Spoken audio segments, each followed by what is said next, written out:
And we're live. And a little late. Welcome to the 𝑑𝒂𝒊𝒏𝒈 Pub, where we make apes fly. By the way, yeah, Rich is doing the art. He's a talented tattoo artist, illustrator, writer with experience stuff. And then there's me. I'm pretty. And I write. So, there you go.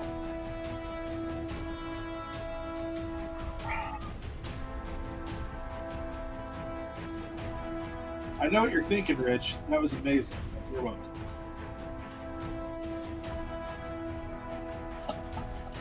We'll go with that.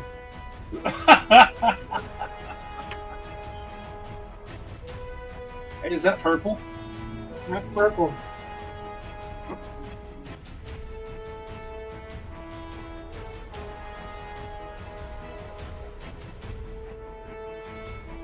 I'm going to darken the value a little bit before I lighten the value.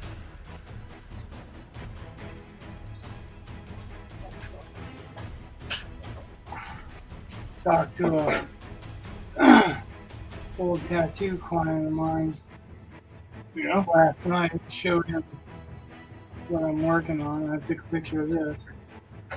He's all like, "How much for it?" I'm like, commission. We already bought it.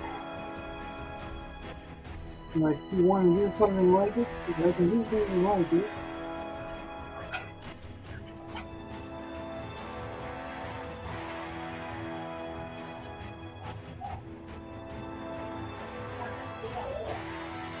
You write your novel all in one document, don't you? What? When you write your novel, when you're working on a novel, you keep it all in one text, don't you? One file. Not this one. I guess you're right. I sent you separate chapters. So. That's true, but This that's is like that's not like really. we keep having false starts, so I'll go first. Okay. This is the first time that I've actually tried to do an entire novel with separate files for each chapter. Uh-huh. And that's what you're asking, right? That's actually what the core of the question is. Yeah. Yes, I'm using your method. Well, it's funny that you say that. Because I'm literally going through and I'm doing some cleanup of some stuff. I'm trying to organize my files before they get too big. And it has come to my attention that I need to also have a document with everything in it. So I have one of them too because I have a collaborator, so I like to try to send him the whole document so he can see where it is and where it's going. But I'm writing it chapter by chapter, which is, like I said, it's your method. So, because I wanted to try it and see if it worked for me.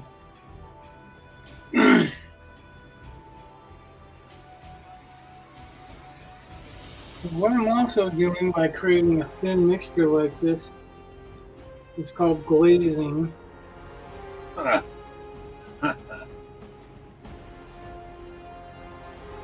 I want to just slightly darken stuff up. I'm darkening it up with purple because purple is the shadow color. And it's an excellent shadow color for any types of orange or greens because it's a natural opposite, which is a natural complementary color.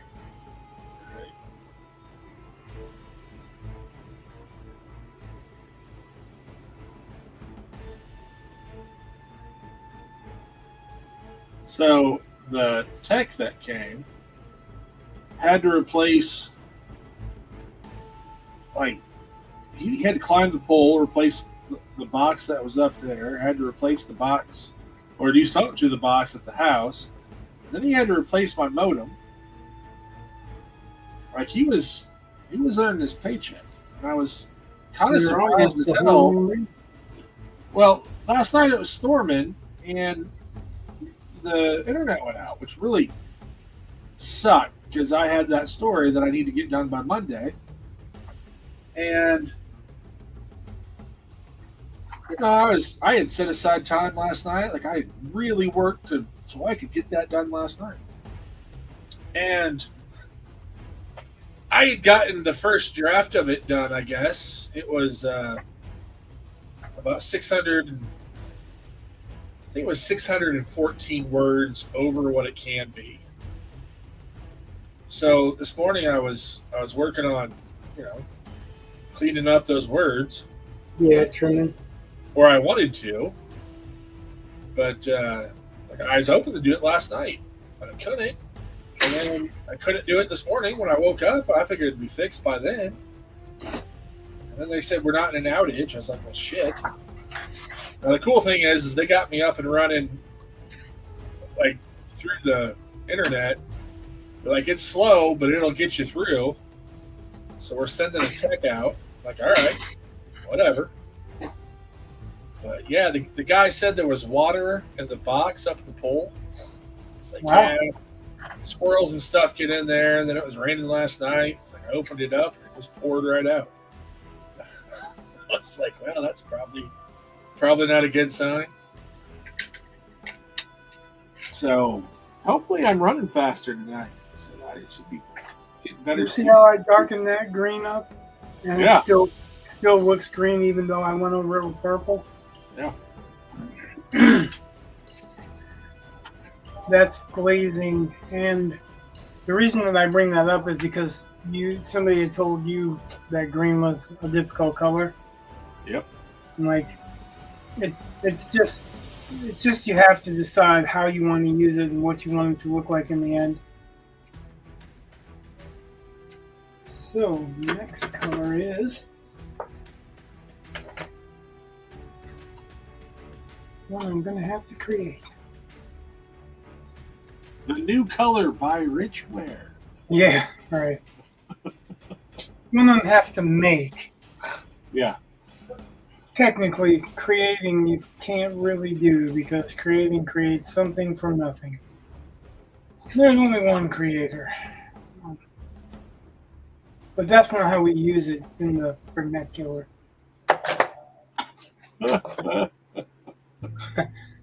We really use it in the vernacular as a replacement for maker. Maker of things. Yeah, really, it's more about we discover things. I guess you're right. We don't really. God bless it. What? Sometimes I hate. Oh, I'm just trying to get something done, and Google's not being my friend. Is Google ever anyone's friend? Who knows? But, well, maybe. Did I really do something that stupid?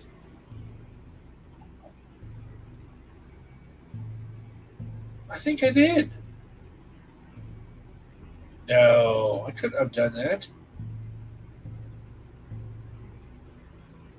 I think I've lost the chapter. Ooh. Well, it's all right. I'll find it. I know it's there somewhere. It's not where I was supposed to put it.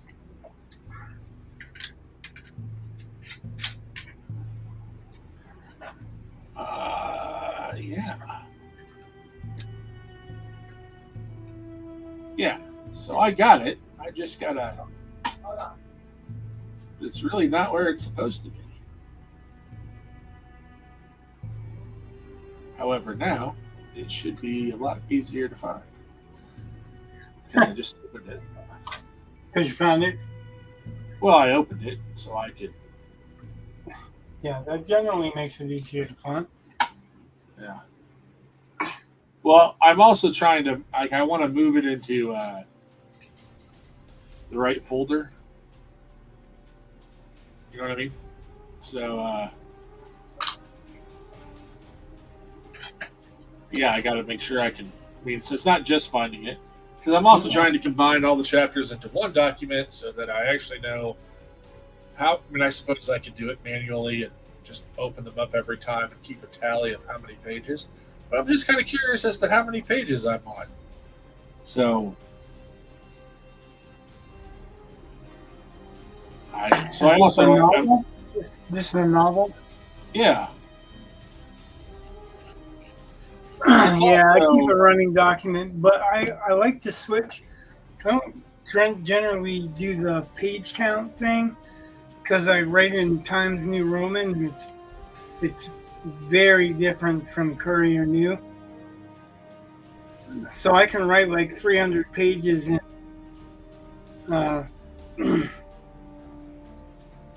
Times New Roman, and it would be like 400 to 420 or something like that in Courier New. Oh yeah, Courier New's way fatter. But I do like to switch them around to see what they look like, you know. Yeah. I think I'll do a select all and then switch it from one font to a different font.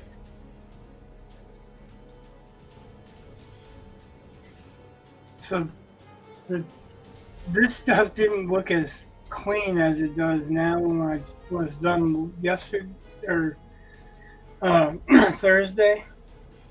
Yeah.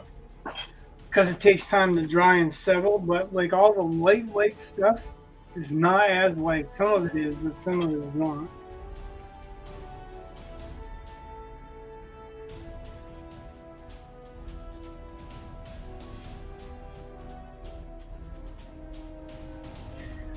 It looks white, but it's not white.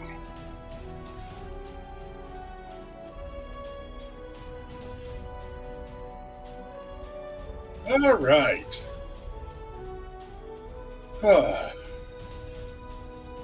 That's kind of depressing, but all right. Huh? Well,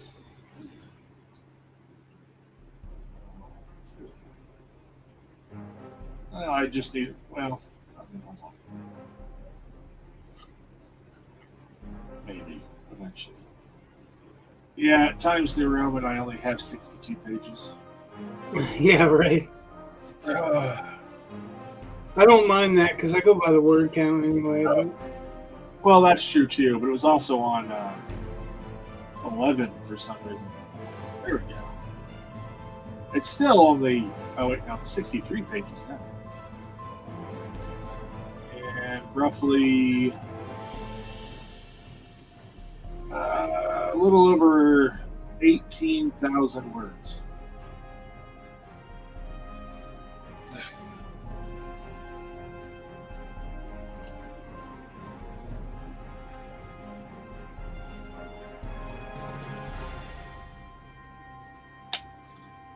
I decided one of the problems I was having was I don't feel like I'm as organized as I should be. And I get that. it's like I had 2 pages of notes. I was like, this should be cleaned up. So I actually have 3 pages of notes, but I kind of made a folder of stuff that I used it, like I made it, like the first page of notes and the second page of notes. I put those into this folder that I'm just calling old. And then the third page of notes is all the stuff I'm actually using. So it's kind of condensed the 2 into the 1. And that's the current thing. And all the chapters are put into a folder now that's all just chapters and comments. And then I'll probably put the comments in another separate folder inside that folder. I have a place for separate character profiles now. Because I'm getting, it's getting big enough I need to have organization. Like I can do it with a story, but I can't a short story, but I can't do it with a novel. I don't think. What do you mean? I don't think I can keep it all in my head. Oh, Bible. You know, and have like a that's draft what that doesn't have continuity errors. I mean, just the other night we were talking, and I was like, "Oh crap, her hair's wrong." Yeah, that's what I keep that.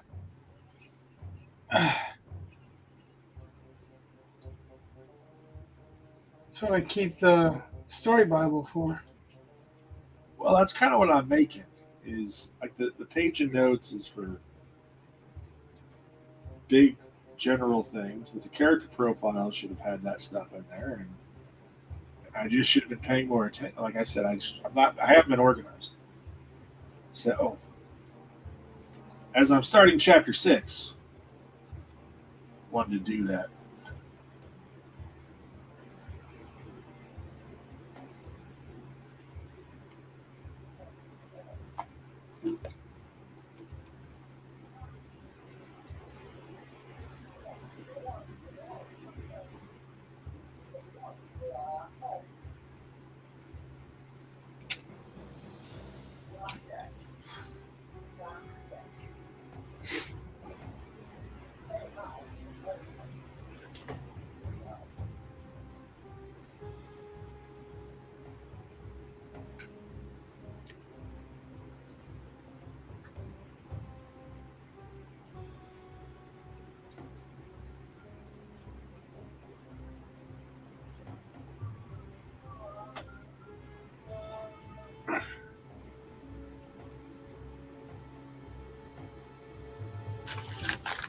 So, I started watching that movie about Robert E. Howard.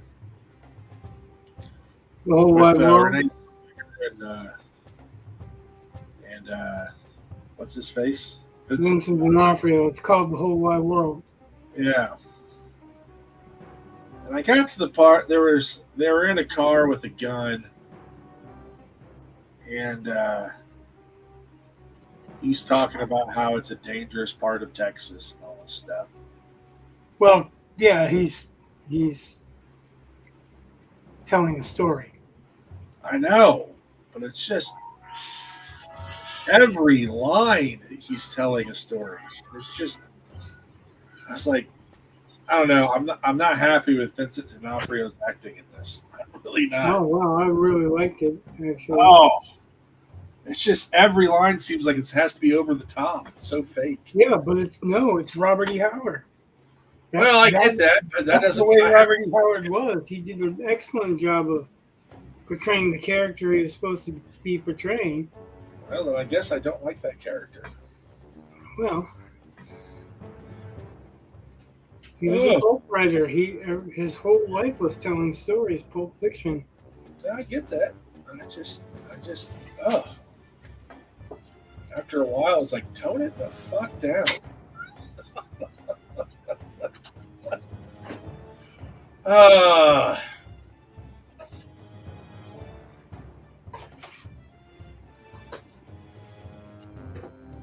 I'm kind of glad he didn't, because the time that he wrote,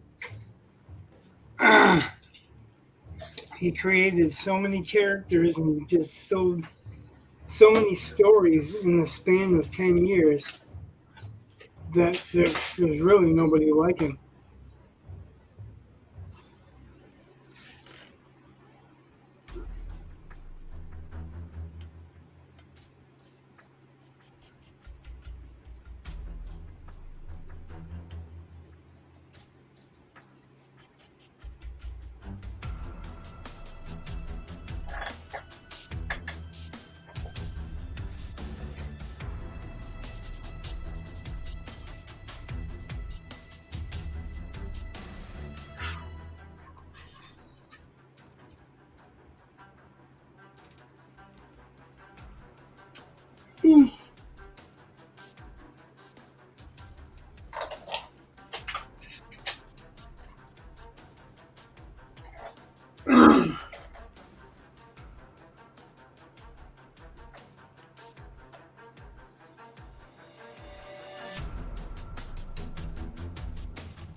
You eating toast or something? No. Oh, that was funny. I picked up a package and looked at it real fast, but no toast. Sounded like somebody was crunching on something. I'm not really looking at that right, the camera right now. Does that sound? Well, that is an exaggerated sound from what I said, what I heard. But Well, I mean, that's I suppose. right up to the microphone that time. It just sounded like someone chewing on toast. Oh, well, no, I wasn't chewing on toast. The video will back me up on that. So Well, I was taking you at your word. That's why I asked you. I figured you would. I mean, if I was eating toast, I would be like, yeah, that's me. I don't care. You don't need the video to back you up if I believe you what you say. Oh, goodness.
So, in that first episode of The Penguin, there's a scene where he's being interrogated.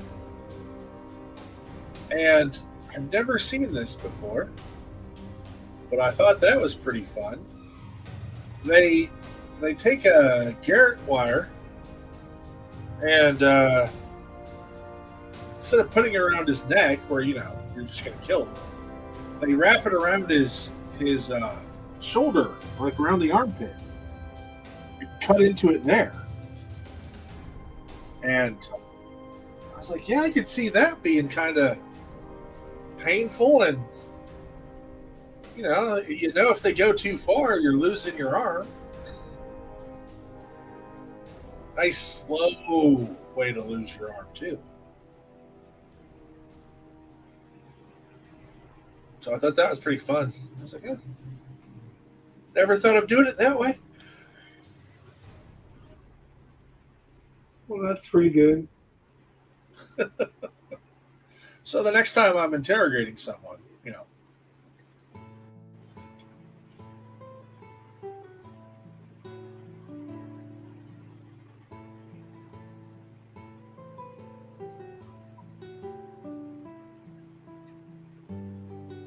Yeah, I'm not exactly sure why that Global Comics thing sent me the link to share.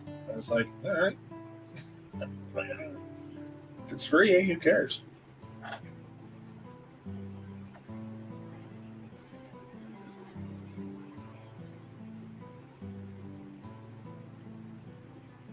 Ugh.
Not a sponsor. It could be.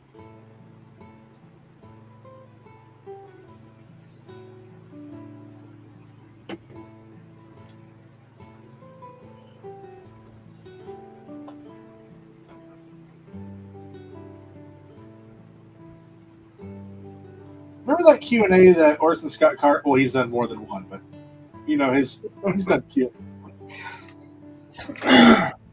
Didn't Tim Powers also do one? Oh yeah. I actually like Tim Powers better. But didn't he have like Coke cans all over? Was it Coke? I was thinking so. It was some kind of soda can. So I thought, honey, that's just like me and my Diet Dr. Pepper.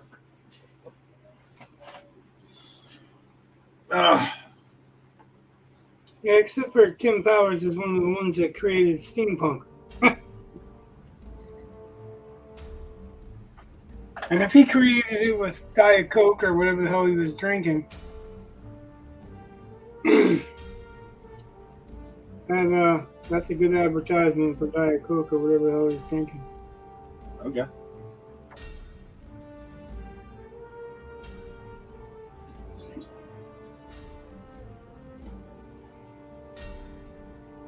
Well, Philip K. Dick actually dedicated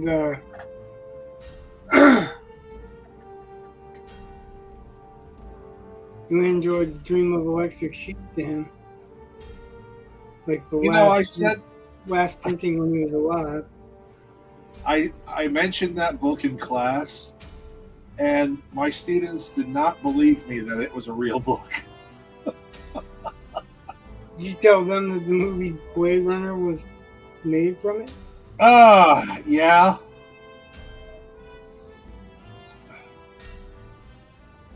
Kind of laughed and chuckled about that. Like, we can remember it for you wholesale. Right. That's Total Recall. Yep. Wait, wasn't that? Yeah, that's Phil Kidd. Yep. At one time, Philip K. Dick had more movies made of his stuff than anybody else.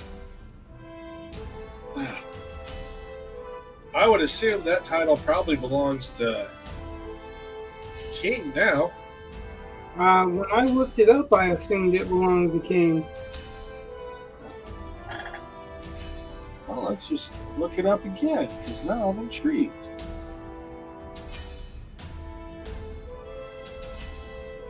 Most film adaptations. Yeah, it probably has King now, but like when I first looked it up, I thought it was Stephen King, and it turned out to be Philip K. Dick, and I was like, "Wow, that's pretty cool." Okay, all right. The winner, probably of all time, because I can't see anyone beating this ever, is Shakespeare.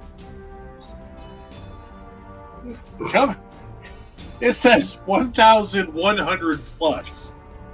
Coming in at a close second.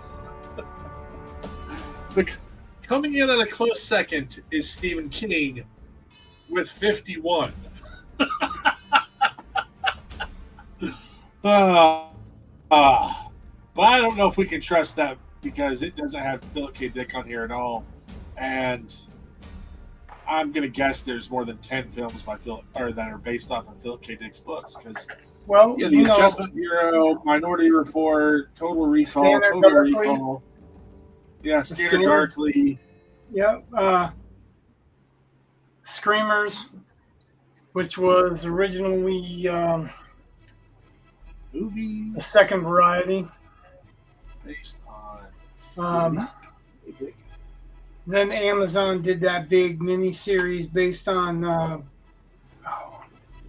Oh, yeah, the Man of the Tower? the Man in the High Tower. High Tower. High Okay. Castle, right? Was it High Castle or High Tower? I don't remember. It's one of them. High Castle. Okay. 1, 2, 3, 4, 5, 6, 7, 8, 9, 10, 11, 12, 13, 14, 15. 15, according to Wikipedia. Okay. Which would put him on the other page that I was on. It would put him at, well, he'd be on the list, but he wouldn't be in the top 3 or the Well, top 4. When I looked it up, and this was years ago, obviously, he was the number 1 guy on the list, and that's why I said I was surprised because I would have bet it was Stephen King. Yeah, with 51, that's. Unless you want to count every episode is that a lot of those Stephen King movies are basically remakes. Well, I counted remakes for Philip K. Dick, so Total Recall's on there twice. Yeah, I wouldn't have done well. Yeah, I guess there's, but that's not. They're 2 totally different movies, though. The only thing they have in common is the mind thing. And if you read this story, there's a third twist that nobody ever filmed.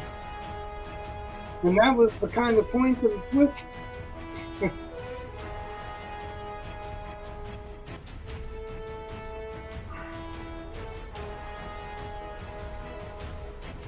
But, you know.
The spritzer water bottle. How you keep your paint mixes consistent.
No matter how late I seem to go, it wants to come out in the big dripping that black.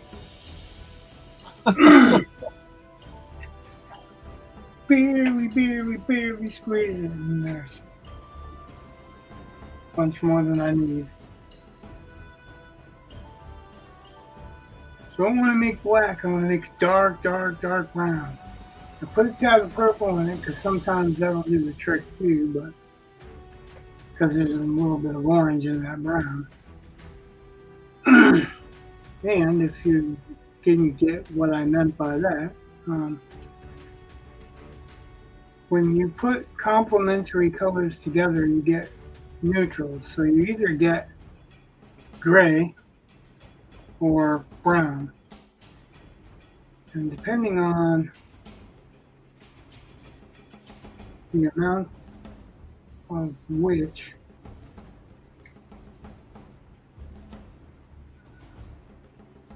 will be darker or lighter.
So, have you heard about the Matlock reboot?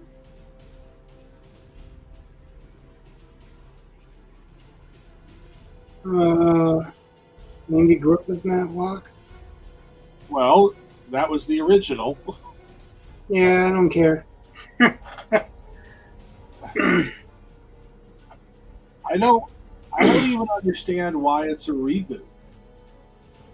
Like, it's got Kathy Bates as the lead, and There you go. And her last name is Matlock, but she has no relationship to the old one, so they're just using the name. Yeah, trying to get viewers by recognition of the name. I I don't think it's going to work for them. But I don't know. My mom watched it. I haven't had time to, but my mom said she did. So it was pretty good. She was a big fan of Matlock. I don't think she ever watched the reboot of Perry Mason. I don't think she would have appreciated that one as much. Well, there were just a lot of things in that show that, in the reboot, that you could not put on TV back then. So,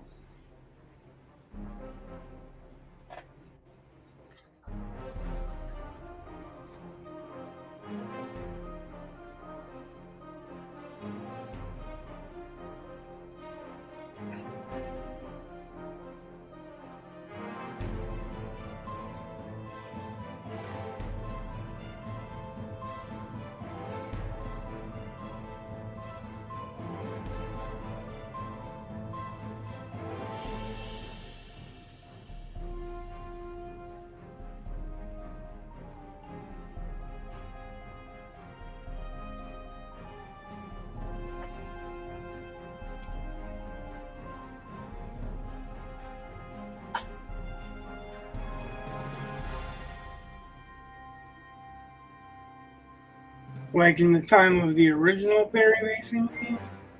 Back Well, I'm back saying, then? yeah, when the original show aired, Right. you could not put some of this. I mean, aside from the nudity, because they had that. Uh, yeah, his secretary is a lesbian and all this stuff. And I was like, yeah, this would never fly.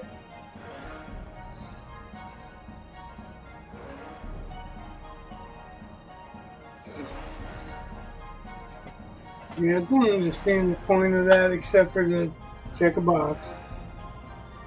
Well, I can say this at least. Yeah,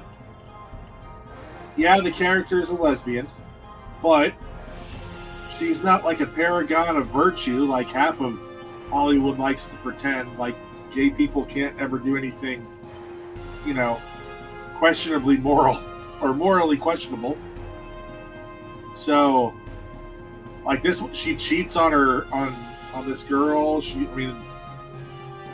not necessarily a nice person. So it wasn't just that she's gay.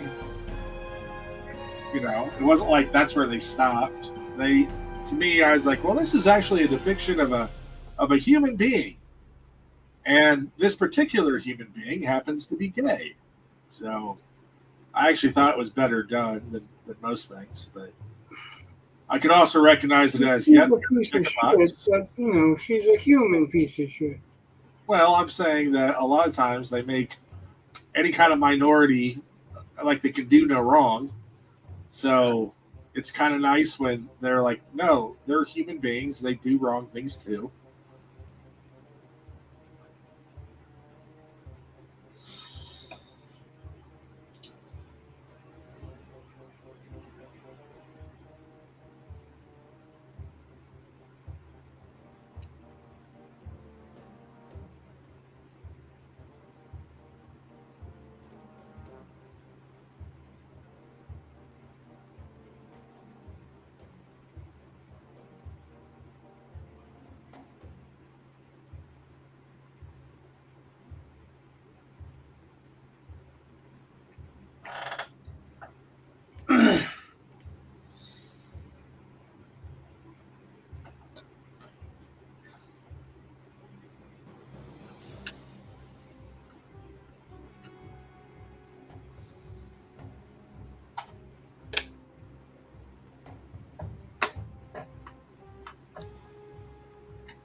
I gotta say, you watch a lot more of that shit than I would. Period. It's just not interesting to me to watch that garbage. So, Well, I'm glad you do because I don't have to. I thought Perry Mason was pretty good. But there was some stuff that was like kind of. I mean, it's some of it's obviously box checking. If it ain't broke. But some of it's also. I mean, it was set in the right. It was set in an interesting time period, and it's so we have all this Art Deco stuff going on, and like California is growing, but it's still not anything like it is now. So it's just like a lot of the stuff that we're used to, they were just getting. So it was just kind of interesting. I mean, it's just an interesting time as a period piece. I thought it was interesting, and some of the stuff I thought was a little heavy-handed, but they were, I guess, more. Oh, cool. I'm glad you liked it. That's why I said, like, I wouldn't watch it. It's not something that I'm interested in at all. Like, I'm fine with you watching it and liking it. I just had no input because it wouldn't be something I'd watch. Too much to watch, too little time to watch it. To spend time on stuff that I normally wouldn't be interested in anyway.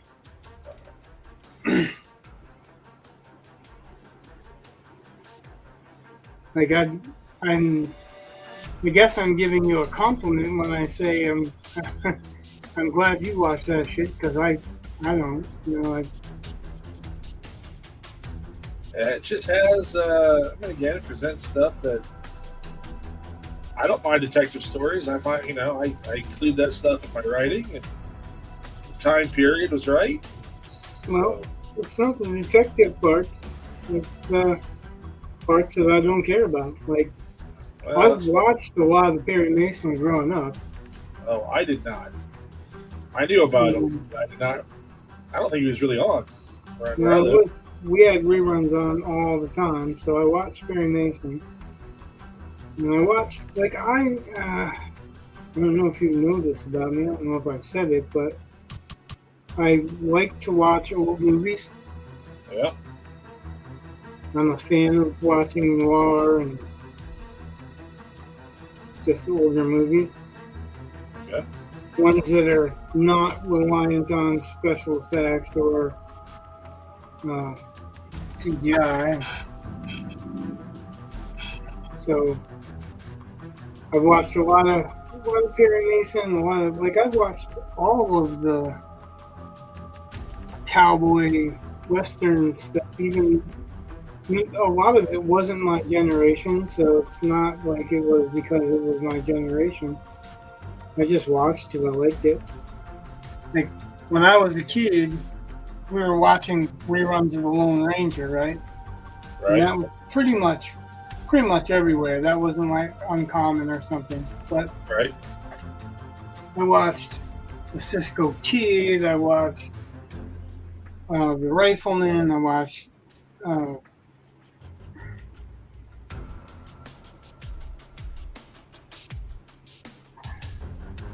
Rawhide. Gunsmoke? I don't think I saw Gunsmoke as a kid. And that's only because it wasn't anywhere that I had heard of it. You know what I mean?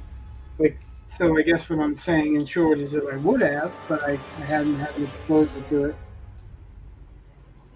But anything that I could possibly have an exposure to, including I was watching Bogart movies before I knew there was an important reason to watch any Bogart movies. Like, I was watching trying to think of names. Edward G. Robinson, and if I haven't seen something and I hear about it and it's an old time movie, I go back and watch it.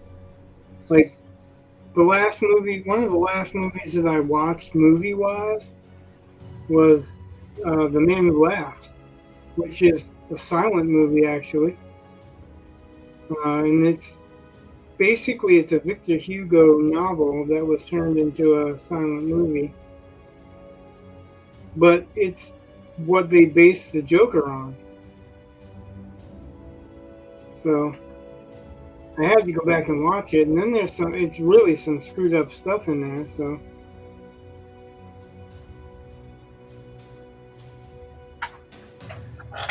That does a whole new whole new thing to me.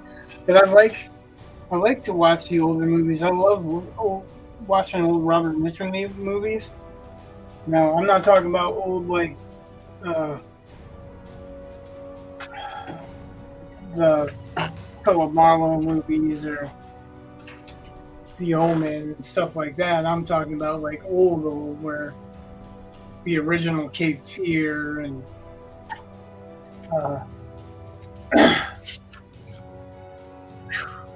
there's a horror movie that he was in. It's really set up like a Western, but it's a psychological horror movie. Okay. In a second, I'll give you the title. It was also based on a book,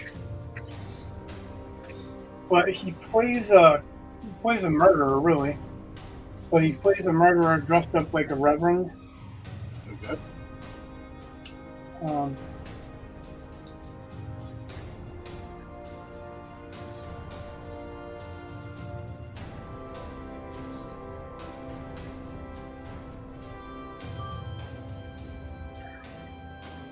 Night of the Hunter. Okay. And it's kind of the story of this little boy and little girl that have to escape him because their father hid some money he stole, and this guy found out about it. But he ends up marrying their mom and abusing their mom, and it's all kinds of stuff. And they run away, and a lot of it you can watch and tell it's on a set, and there's cutouts of silhouettes and stuff like that. But it's just such a good movie. It's not fast paced. It's definitely slow burn, but I like a lot of those older movies, and I like a lot of those slow burn movies. So it's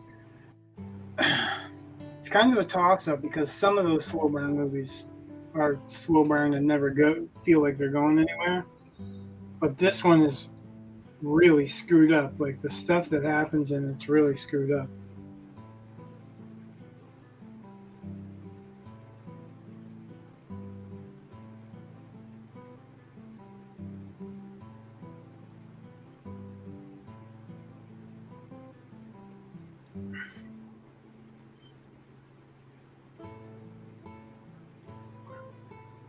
So I watched a lot of those old things, and Matlock, and like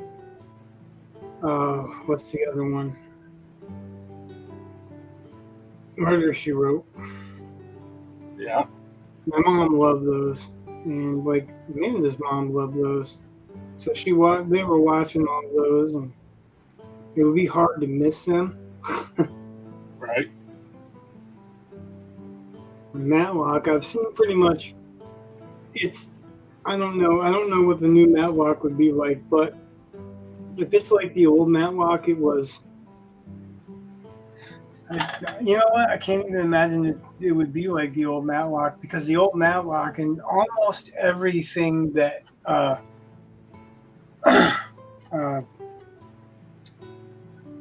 hell's his name? Andy Griffith was in.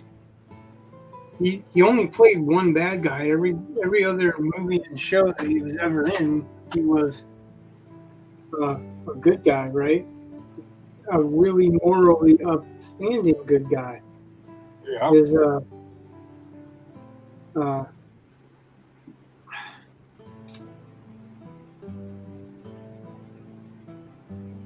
Andy Griffith Show. That was really who he was. And it kind of shows through. That's like Jimmy Stewart. Like Jimmy Stewart, when you see him playing an actual villain, it's really almost hard to swallow. Yeah. But Kathy Bates started off playing a villain. Yeah. And I can't imagine that she's going to be the morally upstanding one. It's just a prove you right or prove you wrong. Probably a girl hero thing. Which girl hero? I don't care about that. If it's internal and not to check a box, right, or not to just say a guy's stupid. Because if a guy has to be stupid, or all the guys have to be stupid for a girl to be the hero or a girl to be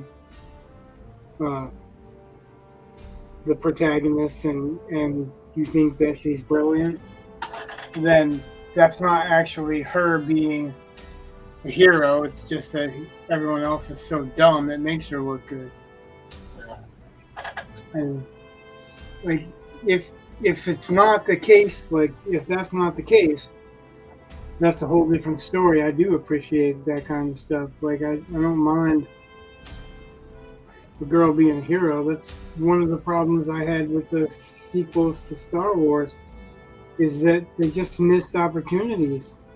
Rey could have been a great hero, but she kind of ended up being apathetic, right? Well, she was a Mary Sue. Well, when she gets... Go ahead. When she gets to just know how to do things that Luke Skywalker couldn't. Right.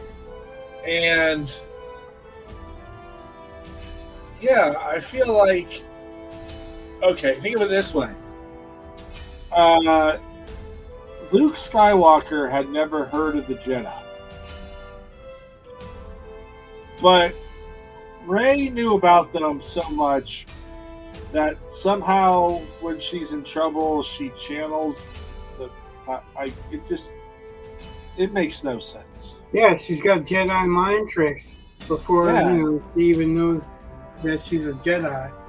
Yeah, it's really not well thought out, and I blame J.J. Abrams for a lot of that. Well, I don't know how much that I would blame J.J.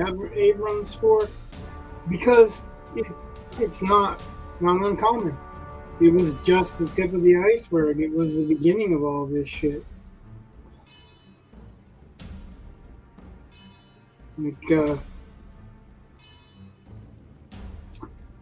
don't know. I think that was such a missed opportunity. That's all. You know, like, John Boyega's character was downplayed. He was made into comic relief. He's not a comedic actor. He doesn't have that kind of timing. You can tell on screen that he doesn't have that kind of timing. But I think he could have played a heroic character. Oscar Isaacs now, I think he does have some of that comedic timing. But they made him a hero just to downplay men. Which is another stupid thing, because that's another different ethnicity that could have had a hero in Star Wars. Yeah. They didn't need to make him an idiot to make Rey a genius, you know, or make Rey the chosen one, or whatever the fuck they wanted to make her.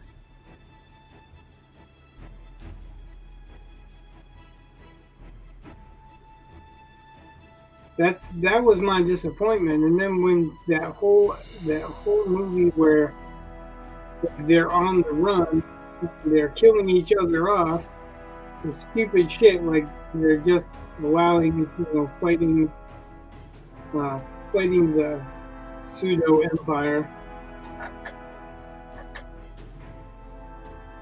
and dying. And they have no plan but to go to a place where they're cornered and hope that people will help them. That's just so stupid. That's not a military plan. Nobody in their right mind would allow a fucking general to come up with a plan like that. I agree. In the original Star Wars, Mon Mothma, she's a woman, a general, and she doesn't do that stupid shit. That's true.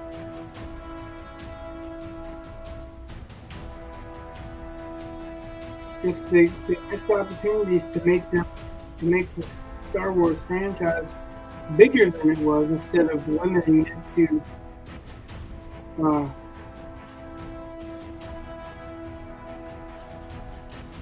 Yeah, limiting it to a certain group and niche.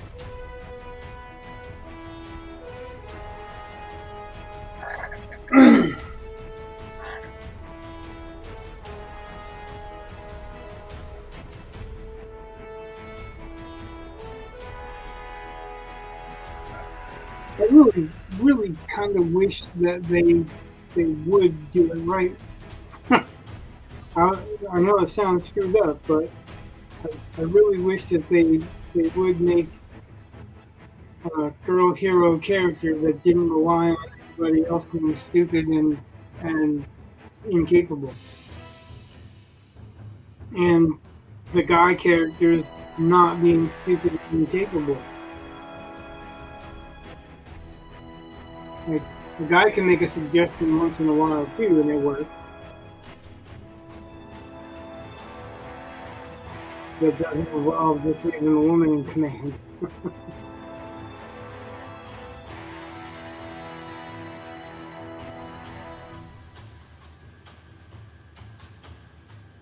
I would have loved to see the full potential of John Boyega's character if he hadn't ended up comedic relief and ended up being a former stormtrooper that ends up being a hero. I was really psyched thinking that was the possibility, that that's where they were going to go. And it was a big letdown for them to do what they did with it instead. I agree, because that's one of those things where if they haven't, I feel like they had already made up their mind that they were going to have a strong female protagonist, which in reality just becomes Mary Sue. And yeah, not that a strong female protagonist is a Mary Sue, but that particular one became a Mary Sue. Yeah, well, no, I'm just laying that out there for anyone who's watching. Like, we're not saying that Rey was a Mary Sue because she was a woman. She was a Mary Sue because she was wish fulfillment. Because she knew how to do everything. She knew how to fix the Millennium Falcon better than Chewie or Han Solo, which, don't get me wrong, there's a bit of a history of Han and Chewie not being the best mechanics, but there's also pretty good evidence of them not being bad at it either. Well, I don't think that it's not that they're not the best mechanics. I think it's that it's an old freighter that's patched together in the first place. They just souped it up, and they're proud of their souped up job. But they acted like, look, this is an easy fix because I don't have a penis. And I was like, yeah, okay, that's kind of disrespectful. And, they also didn't put the 3 original stars on the screen together, and we can't ever have that. And I thought that was kind of stupid. Right, because they kept Luke out of it, right? Yeah. And that's just, they kind of made up for it a little bit, sort of, but no, not really. And, because Han and Luke were never on screen again, not together. So that's a little, that's kind of shitty. All the promises offered in the first film, like, none of them were fulfilled. Right, because they weren't promises. They were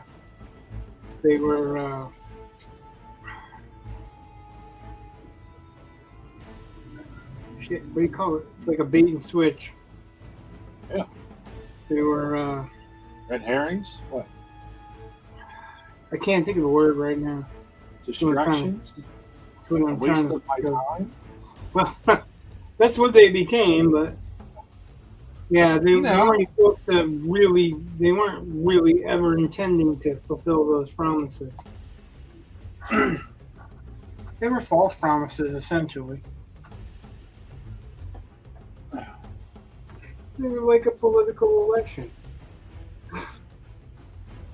Yeah. Tell them what they want to hear until you get in office. So yeah, they definitely screwed up a lot of things, and I mean, there has okay, that's not completely true. There have been a few cartoons I haven't cared about, but man, I couldn't even be bothered to watch The Acolyte. I watched parts and I was like, this is so dumb. This is so dumb. And it wasn't as bad as She-Hulk, which is funny because I watched every episode of She-Hulk. I suffered from that one. What's funny about that is that if you have to go to another show to say it wasn't as bad as, it's not saying it's good at all. Well, it's not. It's not. It's not. I mean, it's not a defense of the show if you're like, oh, it's just not that dismal. Right. I'm simply saying that I have seen worse come out of Marvel. And yeah, it's frustrating to me because I would like Marvel to produce something good, but I don't think they're going to. And I used to have a lot of hope for them. I mean, I really did. When they bought Marvel, I was a little concerned, but I don't think Disney did anything to Marvel that Marvel wasn't already doing to themselves. And the movies were at the beginning were fantastic. And, because they had creatives actually doing the movies. And when they became really popular and all that, they switched it over to the activists. And then the activists started doing the movies. And that doesn't work out so well. So, whatever. But it's Star Wars. Originally, when Disney bought it, I was like, yes, good for you. Like, let's give it the James Bond treatment. Let's get some movies out. Let's, and then they gave us the sequels, and those were not that great. I enjoyed them overall, but they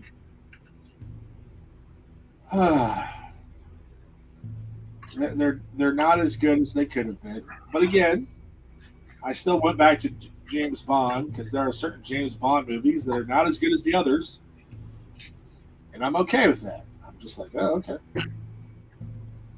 So if they were, but there's the difference is that I don't know of any James Bond movies that tried to destroy James Bond. Well, like as a character, I can think of one. You mean the last one? Yeah.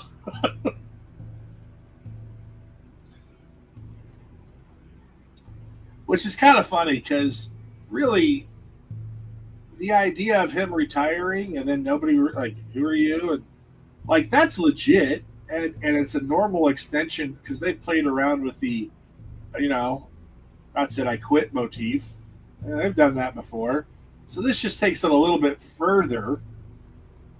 But yeah, then when the agenda was clearly to make it a black female 007. And then the agenda was clear to piss people off. And it's just like, yeah, you guys are just trying to ruin this.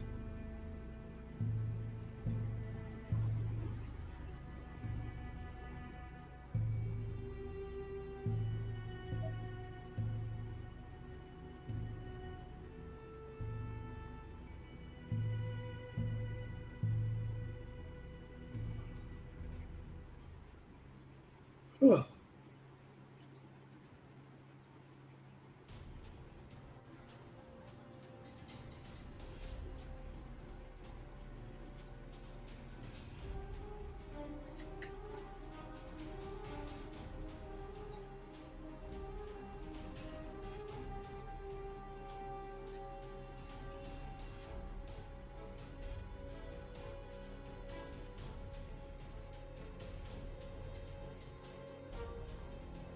Ugh.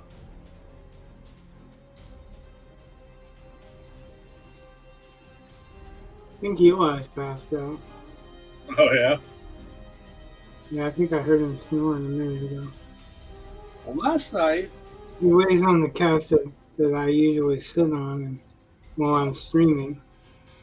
So he can't wait for me to come stream. He has to pack me up and put me in here to stream so that he can lay back on the couch. So last night when the internet went out, so that knocks out my television and my ability to do most of my work. And I was like, it was like 7:30, and I was like, all right, screw it, I'm going to bed. And I did not struggle to go to sleep. When that shit happens to me, I just read a book.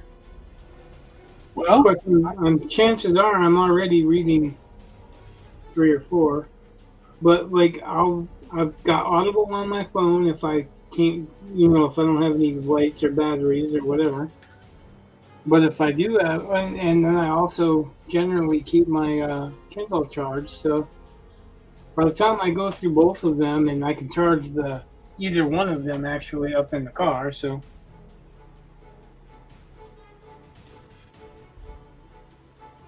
I don't have ever a problem not being entertained.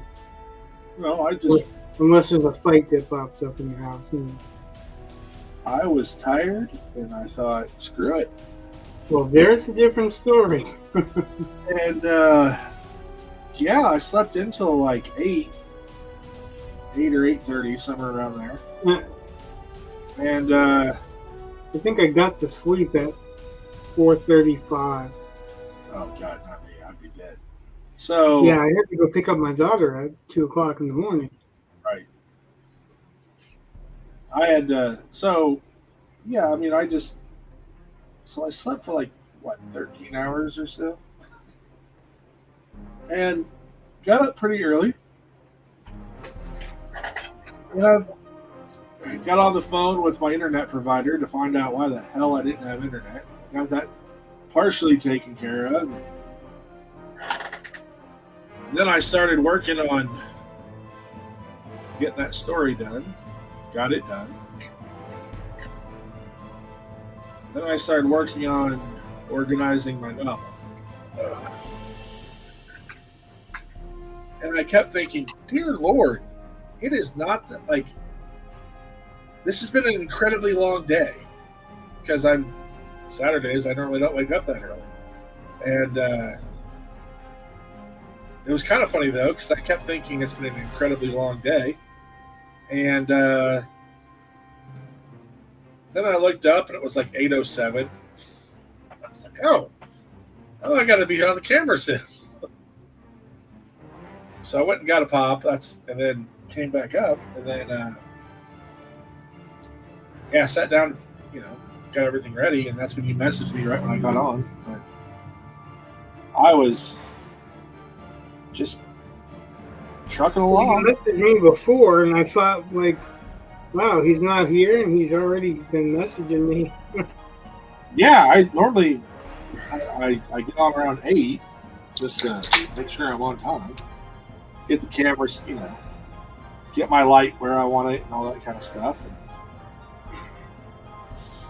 And I just completely snuck up on me. But again, I was trying to get character profiles kind of filled out, descriptions of characters, because you're going to want those. And just time flies when you're having fun, yes. I find that, like, I write a lot late at night, which is why I end up being up 2-3 o'clock in the morning or more. Then I'll look something up because I'll like. An example is last night I'm looking all over the place to find out what the steps are called that are cut into a key, like a dock. And a key is basically a stone block raised dock.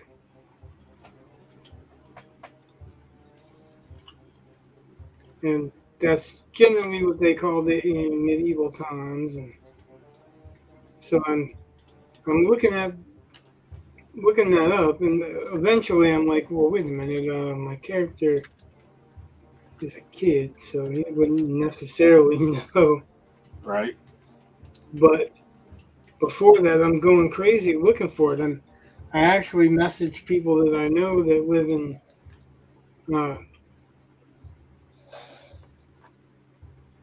Scotland and England because I figured, that's where the term came from.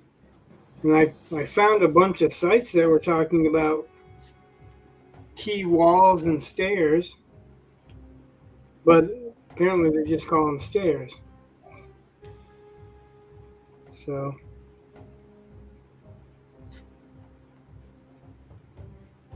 but that took like 2 hours to discover. Well, actually 45 minutes or whatever to discover. Or for me to decide it's not as important as I thought it was and I can just go on without it. Don't you hate that when like you get stuck like you have to know? Yeah, it is. that's it, right? It's that you just have to know now. And especially when I hate when I get to the point where I'm deep in some rabbit hole and I'm learning stuff that I know I'm never actually going to use. Yeah, right. But I also feel like I need to know it because my character would know it, even if they don't show it on page. And a lot of times it's just ends up being procrastination.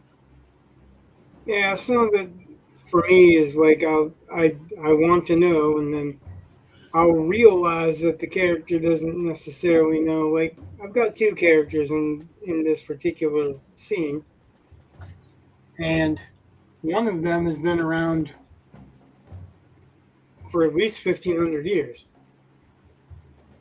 Okay. So he would know, but it's not his point of view. So that's what eventually decided me. I'm like, I don't know why I'm doing this because it's not his point of view. Like I had to actually go and change out some wording because the point of view character is not quite that sophisticated. But 15's a tough age because, you can be pretty intelligent at 15 as far as book-wise goes. Well, I guess you can be pretty wise as well, depending on where and how you grow up. Yeah.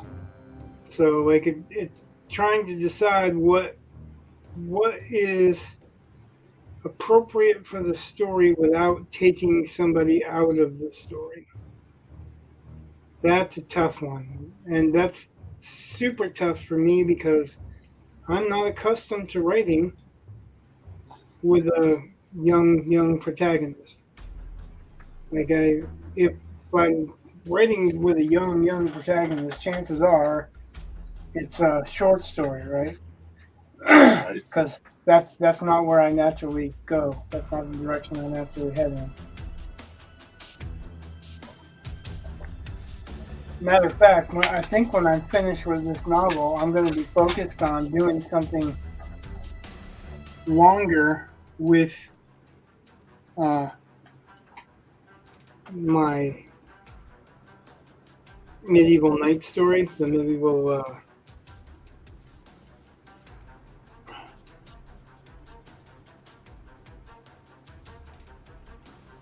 company.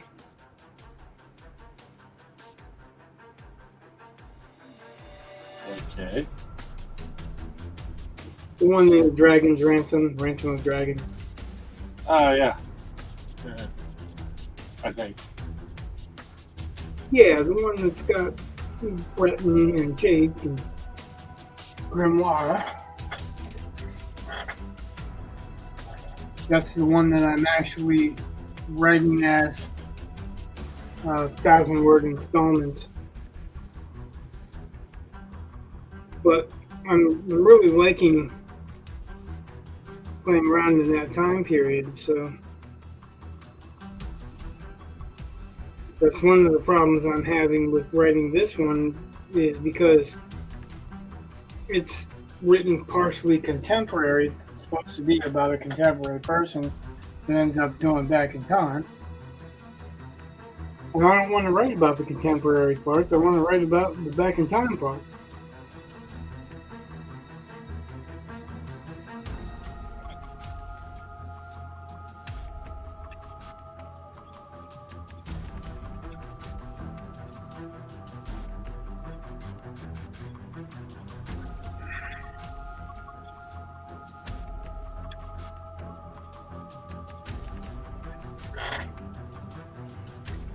I don't know if you can see what's going on or if it just looks like it's lightening up the bottom of the wing, but Well, I mean, it's making it oranger, more scarlet than crimson, and the veins are starting to pop out better.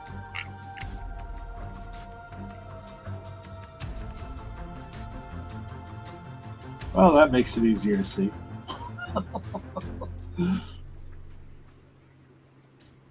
Is there color in his fingernails? yeah, Like reddish, purplish? brown. Okay, well, whatever. Brown with some blue tints, or there's a little bit of a red tint in there too. I'm also looking through the glass of my desk, and that makes it slightly bluer. Well, there it is. It's I did some like kind of pink, then I mixed with brown, which is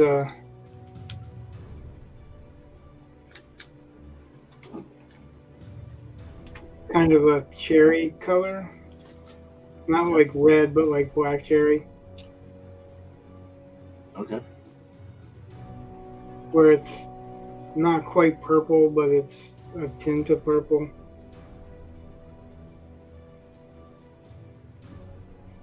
And I put that in the nails, but it's a lot of brown, and then there's some blue gray. Actually, I think it mixed a little bit more gray in the nails, but it looks different.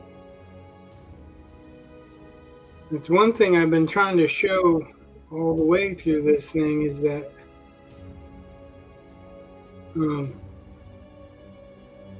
once you have a base color and you go over that base color with a different tone, different color, it makes it look different. Like, and it'll, like, remember I was saying that's not white? Yeah. Because it's not white. You know, it looks white because everything else is toned, but it's not white.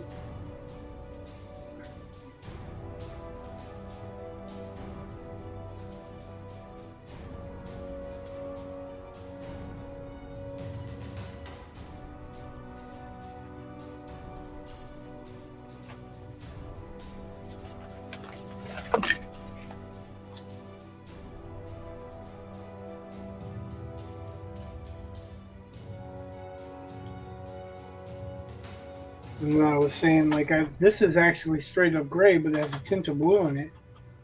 It has a tint of blue in it because all black comes from either blue black or brown black. And they're really concentrated versions of blue or brown.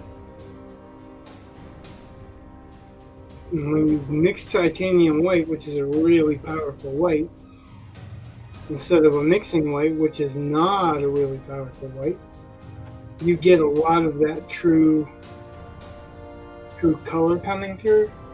Yeah. So that's why there's a tint of blue for the skin.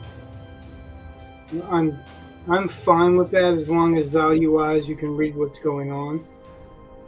And the guy that is buying it likes it, right? Because that's the ultimate goal. Right.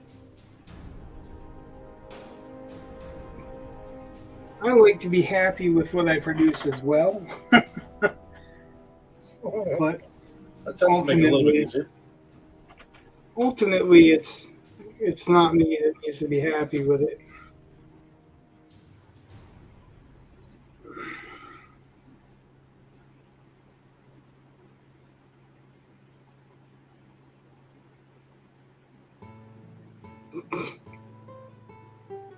I can hear you snoring.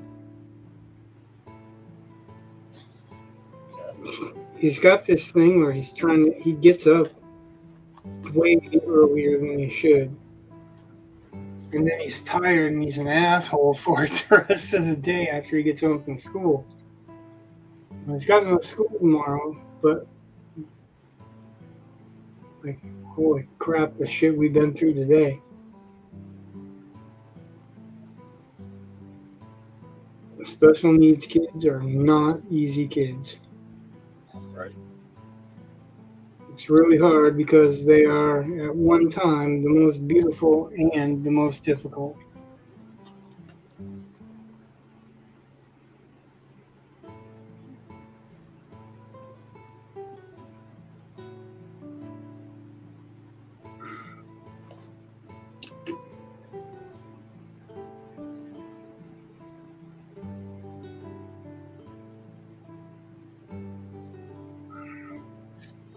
Walked him out of the house for a little bit today. He was so bad.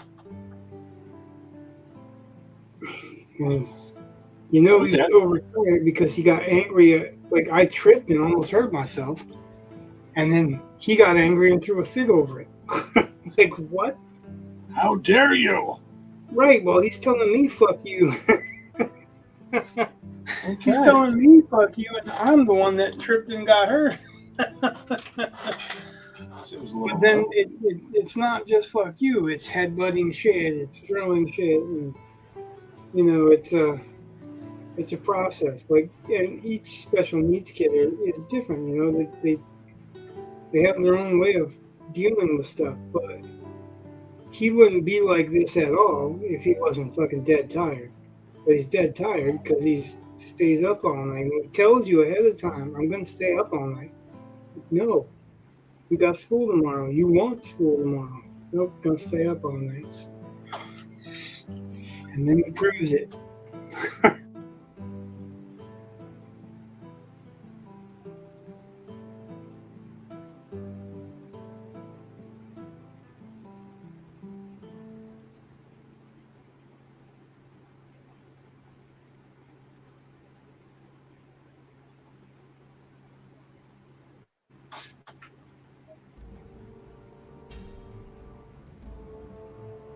I should probably be using a smaller brush.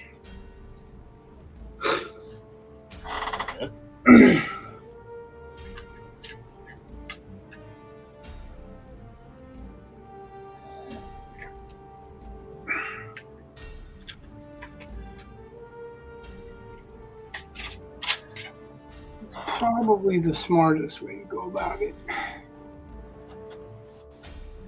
Is that why you're not doing it? You're like, nah. Yeah, because I'm not very smart. I'm not very smart. Been discussing that all night with everybody, how dumb I am. Oh, Lord.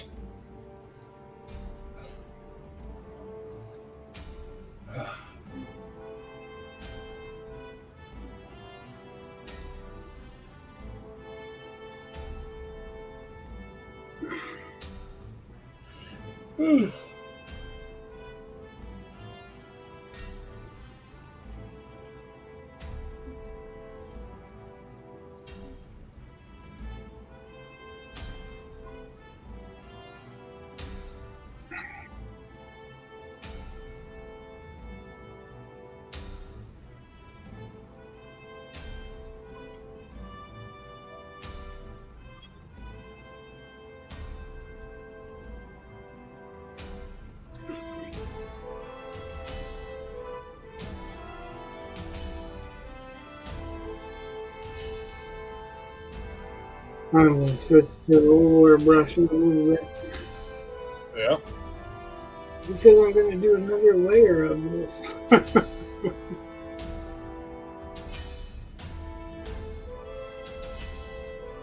This one was not punishment enough.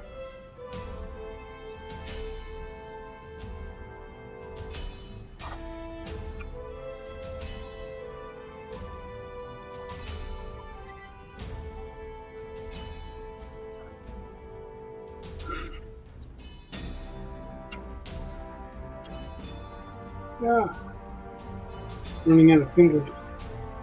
What? I said I'm running out of fingers. Running out of fingers to dab the paint with. All right, Once time the to get paint, some toe action. once the paint's dry, yeah, we'll see that. Least of all me.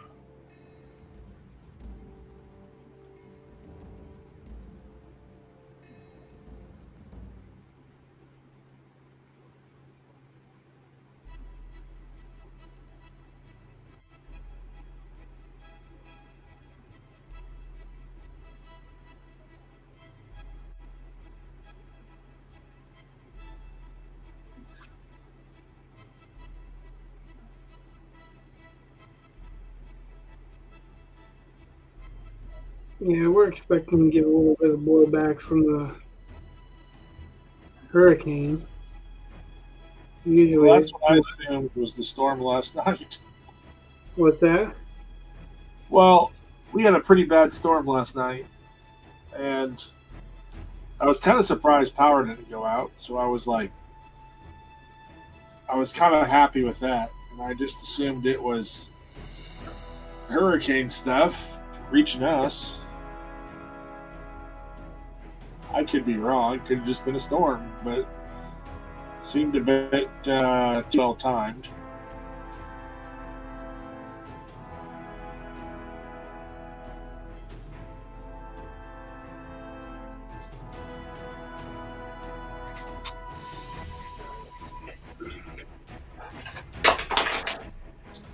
That was the other thing that had me worried this morning because, my wife gets notifications when we have an outage, and we didn't get a notice, and so my wife was like, "Did you pay the bill?" And I'm like, "I don't remember."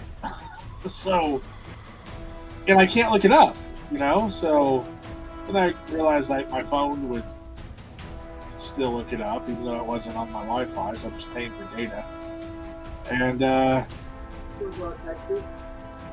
went through and I had to look up my account and all that stuff. Kind of took forever.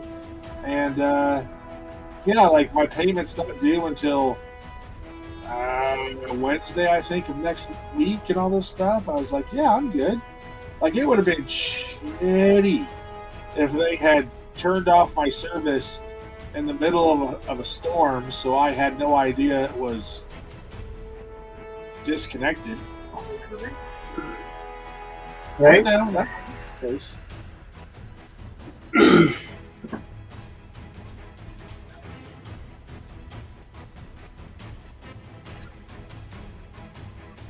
I can actually say that my internet provider is Spectrum, and they have done a pretty darn good job. So,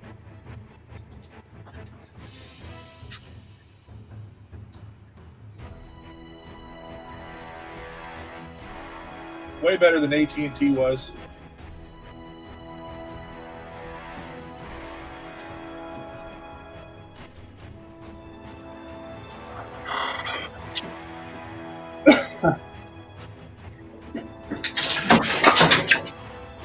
You okay?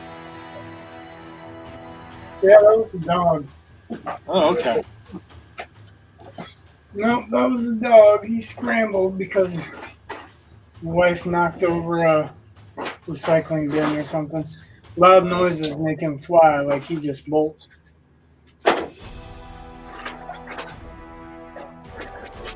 So our dog has had like no training other than she was potty trained before we got her.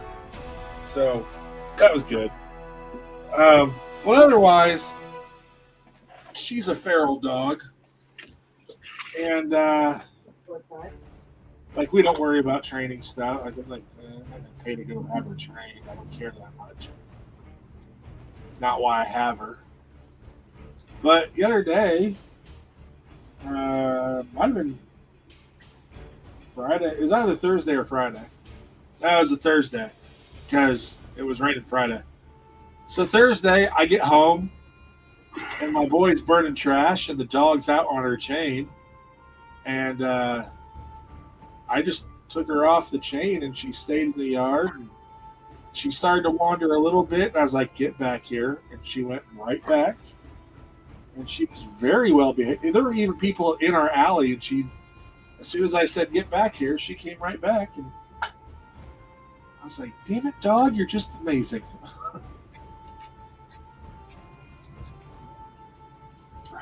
And then today she was all standoffish, and I don't know why. Even though I secured for her like a 45-minute car ride. Because when the cable guy was coming, they're like, you have to secure your dogs. Secured for her. Well, I just cable. My son needs he needs time driving for his license. So I was like, why don't you I asked my wife to take him out for a drive and let Biscuits go with him. And, it's like 45 minutes of just driving around.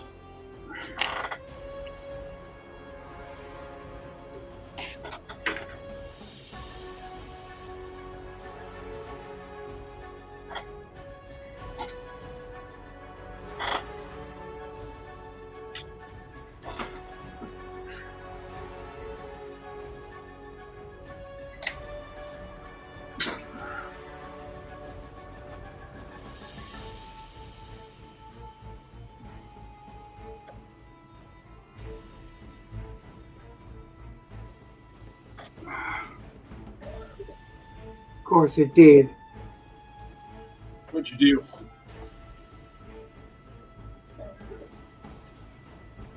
Nothing good.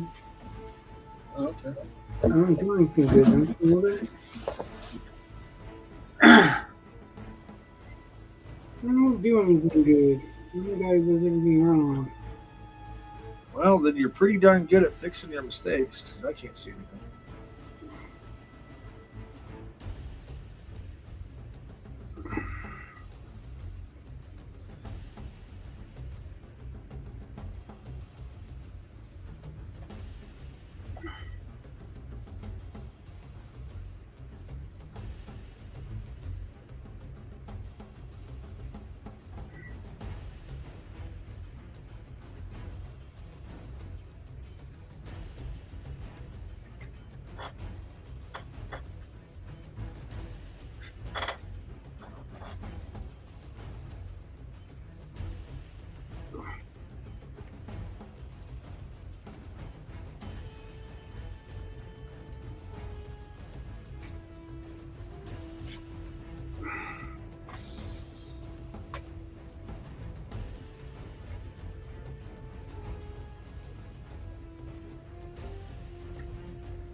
So just power out. Oh, it was just the cable. Power never actually. I mean, it flickered a bit, but.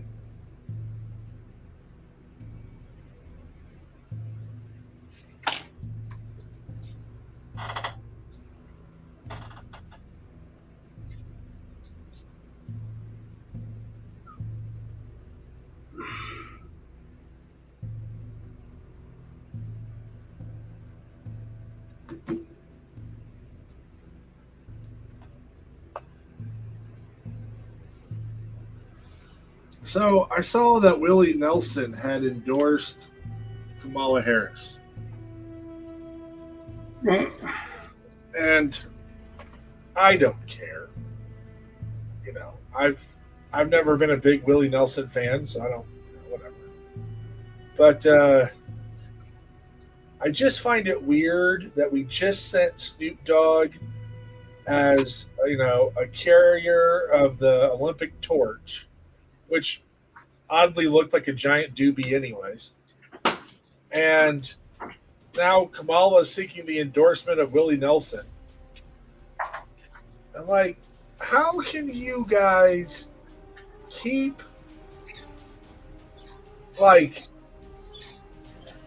using these people who are known users of cannabis and heavily known for heavy use of cannabis, but you're going to keep marijuana illegal? I just find the hypocrisy ridiculous. Is he in a legal state? No, my state's completely illegal. Oh. I have 14 dispensaries within a mile. Well, that's fine and all. I mean, I have no problem with that. But even then, it's not federally legal. So, there was a place up. But that's a trick question too. Well, that's what he's saying, is that she's claiming that it's not going to be federally legal, but her spokespeople are potheads. Yeah. But it's already underway being reclassified. There's no reason for marijuana to be in the same class as fentanyl. That's different discussion. I would agree. I'm all for making it legal. That's a different discussion, though. That's not what he's saying, that it should be illegal. He's saying that it is illegal, and she is claiming that it's going to stay illegal. Yeah. So if she's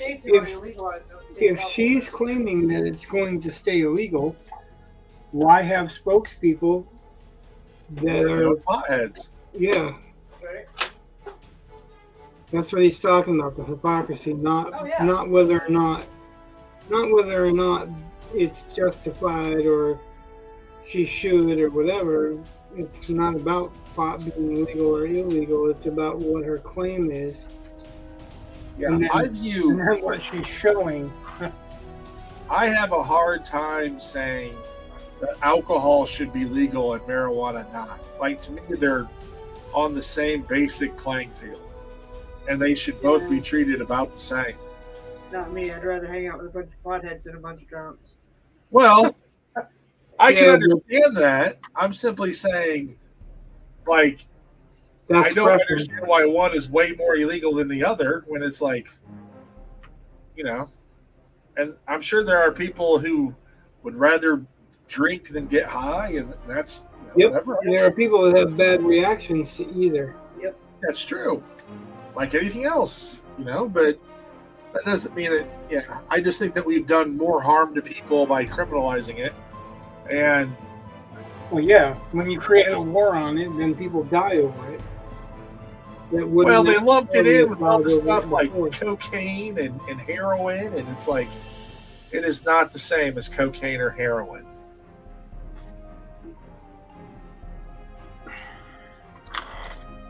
Did you ever watch the movie The Gentleman? Nope.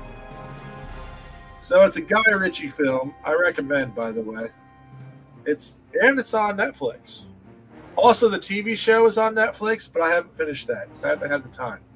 But the movie that it is taken from, I think is fantastic. But the protagonist is like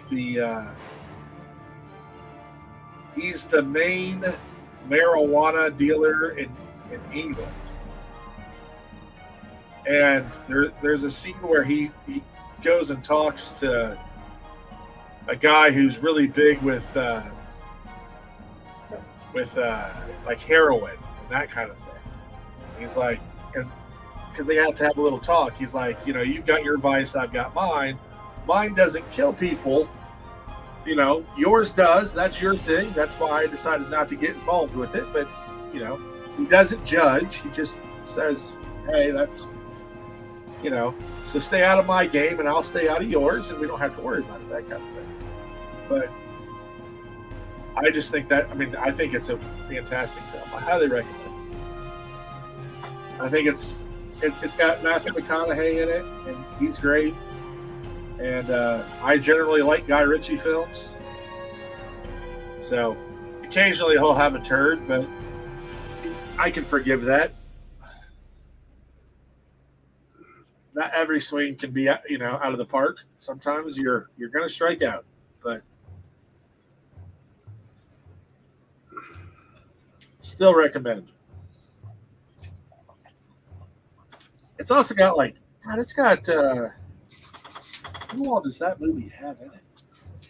It's got a lot of people, which generally is a warning, in my opinion. Like, it's got a whole bunch of A-list cast. I tend to think, oh God, they're covering up for a bad script. Yeah, Colin Farrell, Charlie Hunnam, whatever his name is. Yeah, he's in there. Hugh Grant's in it. Vinnie Jones. Is he in that movie or is he? He's in the TV series. I don't think he's in the movie. I don't know who that is anyway. You ever see the third X-Men film? And he says, "I'm the Juggernaut, bitch." That guy. Yeah. But yeah, I think it's a great film. Great film. Highly recommend. But I told you to sit.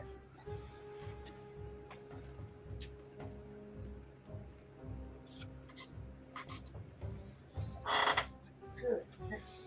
Stay. I would probably argue the biggest problem I have with The Gentleman is that sometimes I feel like the characters aren't as distinct, don't have as distinctive a voice as they probably should. Like, it's the same guy, it's Guy Ritchie writing it, so it all sounds like Guy Ritchie, that kind of thing. Hugh Grant brings a little bit something to it, which I was kind of impressed with. Surprise, most actors usually do bring something to the roles. Well, yeah, but I mean, when you're talking about, you have good dialogue, and they all have good dialogue. So it's kind of like Matthew McConaughey has his own accent, so that kind of makes it easy on him. Hugh Grant has to kind of puts a little twist on it, but a lot of the other, they kind of all have they're different, but still, you can kind of tell. A lot of them, you can tell Guy Ritchie wrote this. Which, if you enjoy Guy Ritchie, that's not that big of a problem.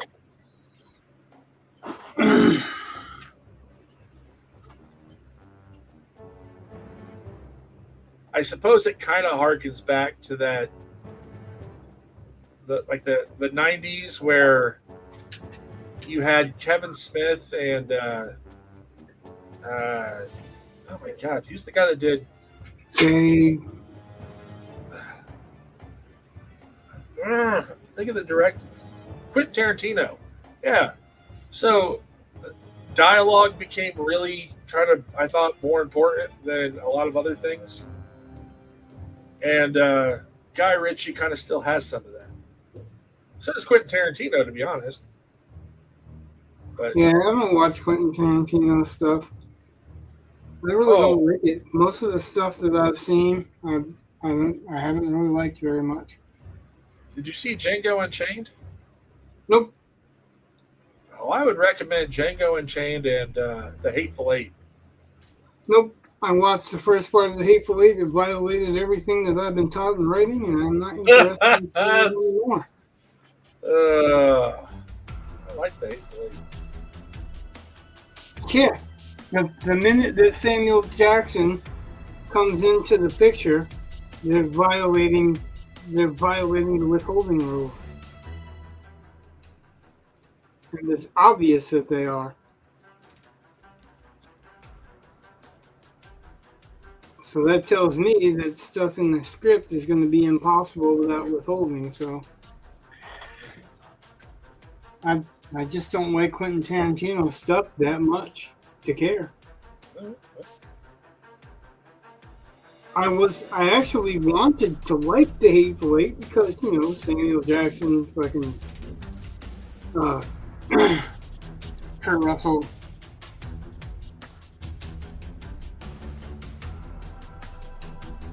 Even Jennifer Jason Leigh, right? Yeah, she was the crazy lady. Yep, I think so. And she hasn't really been in anything in a while, so I was hoping it was going to be good, but in the first few minutes it was like, yep, violation, violation, violation. If we wrote this, we'd never be published. They would just send us on our way and talk about us being hacks and amateurs.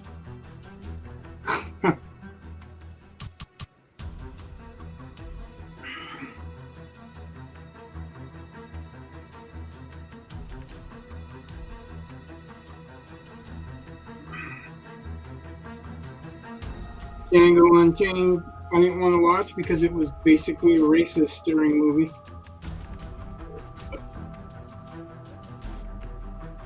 It's the same thing as the woman boss, except for it's the white guy boss.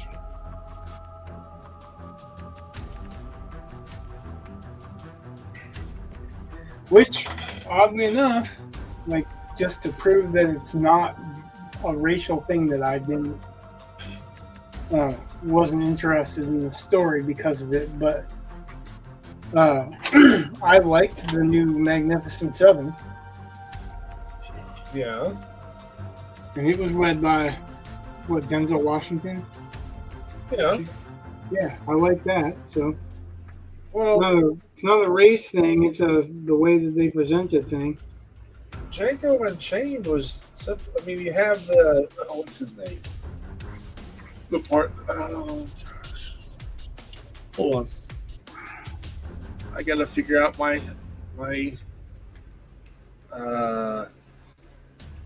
actor. Yeah, Christoph Waltz. He is Django's mentor, and they meet up because Christoph Waltz is looking for somebody, and Django has knowledge about where the person might be. Like it's not far fetched, and Christoph Waltz comes off as a pretty decent guy. And I mean, Django's good, but it's still Christoph Waltz knows what he's doing. Christoph Waltz is the one that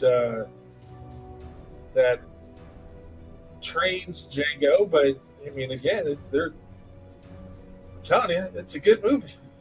I would, yeah, there's a little bit of it just because you're dealing with slavery, but and because it's Quentin Tarantino. Samuel L. Jackson plays one of the most despicable characters he's ever played, and I'm like, yeah. So there you have, because he's the house slave, so he's an absolute asshole. He's probably the worst character in the entire thing. Like it's a tad bit more balanced than what you might be expecting. Yeah, they have their racist assholes because they're slaveholders and whatever. But I'm telling you, Samuel L. Jackson is the worst. What's the plot to the movie? Christoph Waltz is going around. He's a bounty hunter, and he's looking for some people that Django happens to know the location of, or more likely can help lead him to the location. So they go about, they collect bounties on the way, training Django on how to be a bounty hunter. Django wants to rescue his wife at the end, and so they go off to do that. And because his wife is a slave, so Christoph Waltz goes in and tries to buy her. And that leads to more violence. But, you know.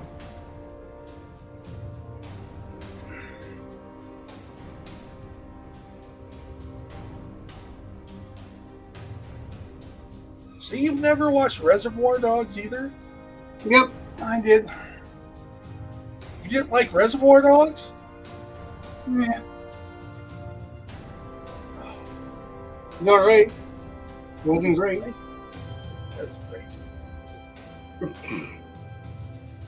great. You're allowed to think whatever you want, but you know, I know.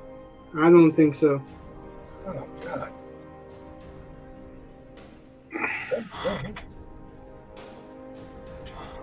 And the torture scene, I think it was great.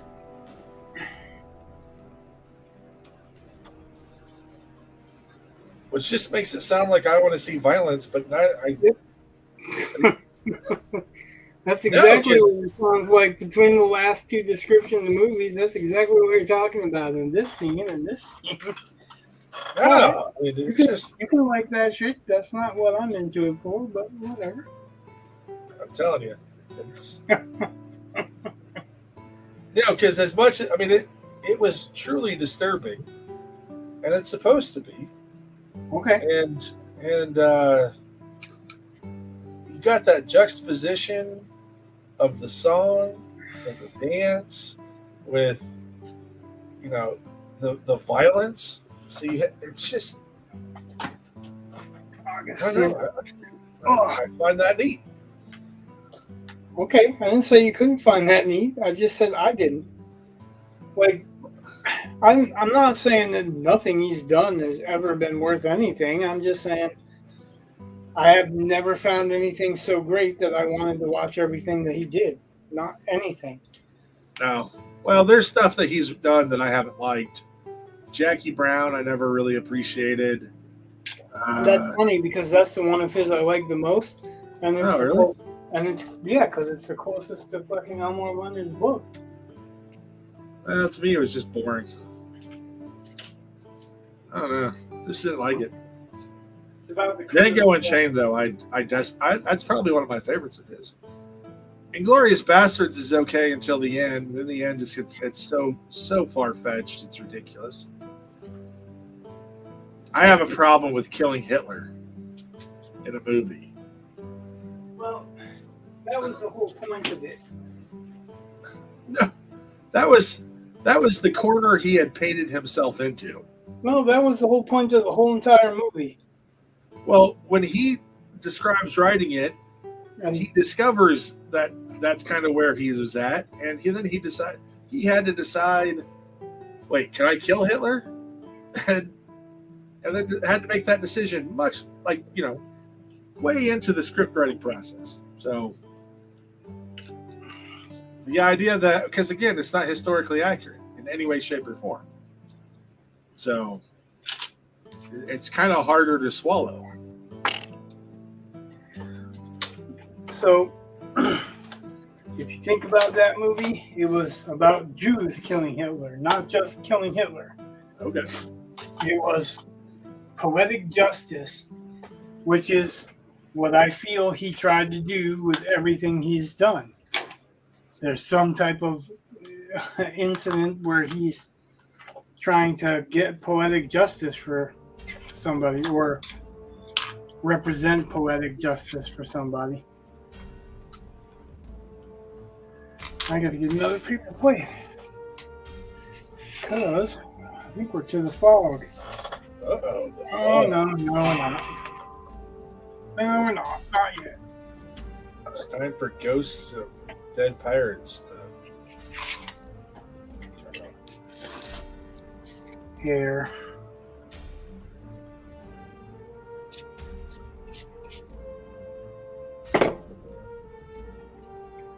Hair before this is all dried out.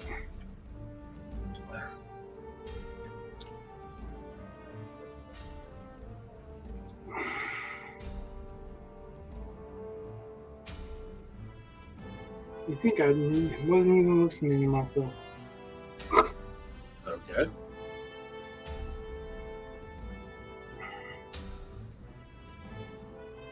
Well, what did I say about what happens when you mix black and titanium white?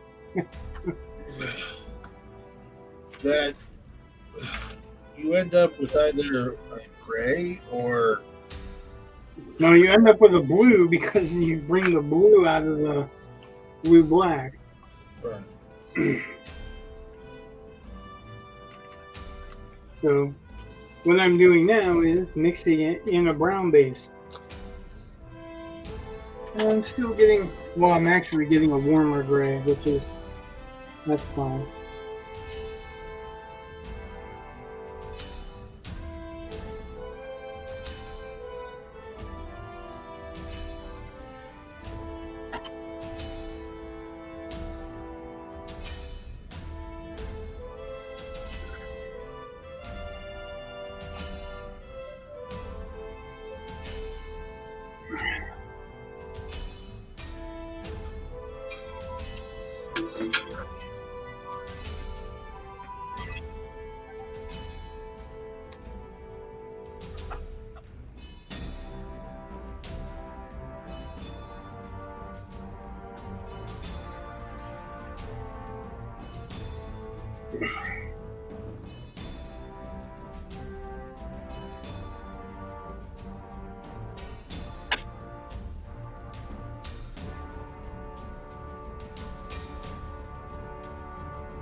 Did you ever watch The Mentalist? No. So My wife watched it, but I didn't. Like I said, I don't really watch a lot of TV. well, that's fine. I haven't watched the whole series. My Because wife did. She oh my watched god, everyone. there are so many episodes. I mean, I forget how many seasons they had, but each season was like 22 episodes, and I was like, "Oh my god!" And I mean, it's basically a police procedural with a gimmick. Yep. So, you know, but I kind of liked.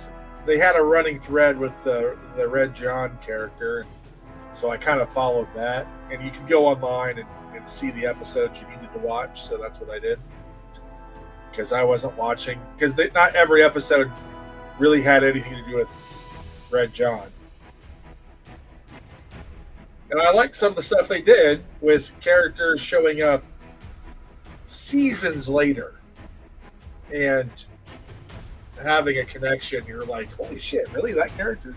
That nobody from that episode that I would have forgotten? So that was kind of neat. But I noticed the main character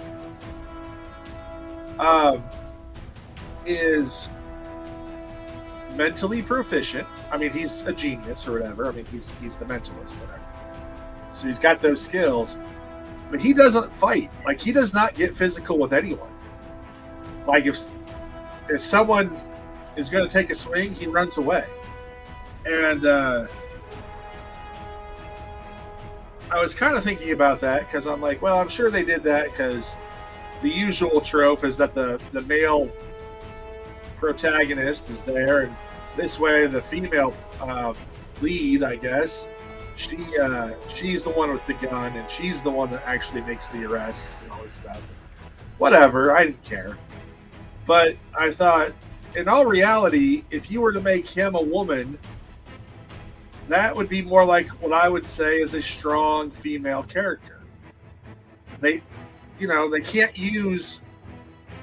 You generally can't physically intimidate someone when you're, 5'2", and they're 6'2". They're not going to be scared of you, and you're not going to throw them around, and you're not going to, it's just none of that, fake stuff. If you were to have a real strong female character, yeah, she'd probably know how to fight, so she might be able to do better. But what about Cynthia Rothrock?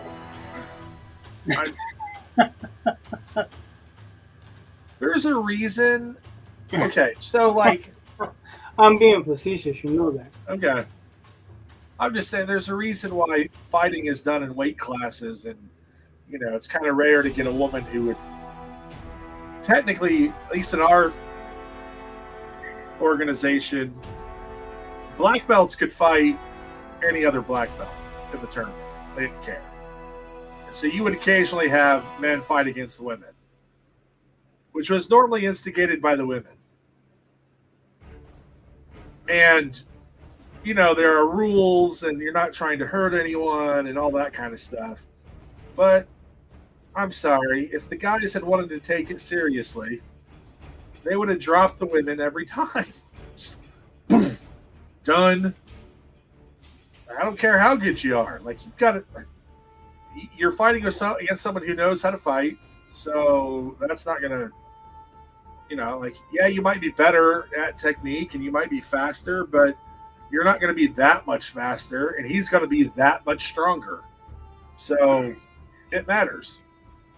So I think a character that, is smart and can handle herself in most situations, as long as it doesn't get real physical. But as soon as it gets real physical, she should have to retreat. And that should be okay.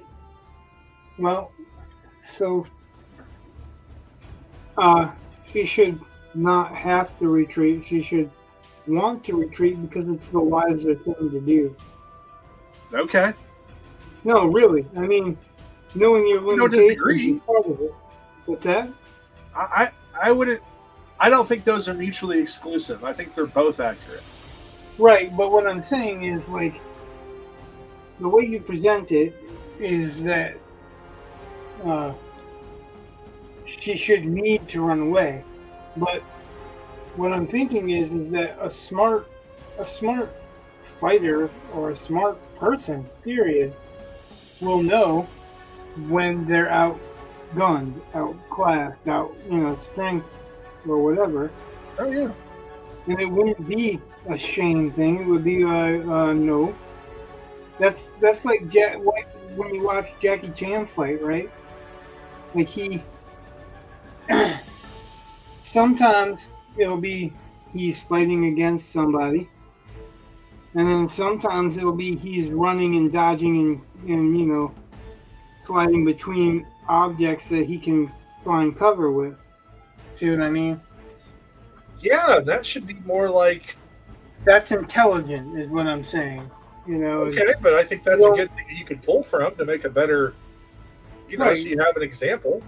That's what I'm saying, though. Yeah, exactly. I'm not saying that the woman should stick around and fight and kick somebody's ass or whatever. I'm saying that a smarter woman would use abilities that she has that are innate to her because of what she had to adapt. You know what I mean? Yeah. Like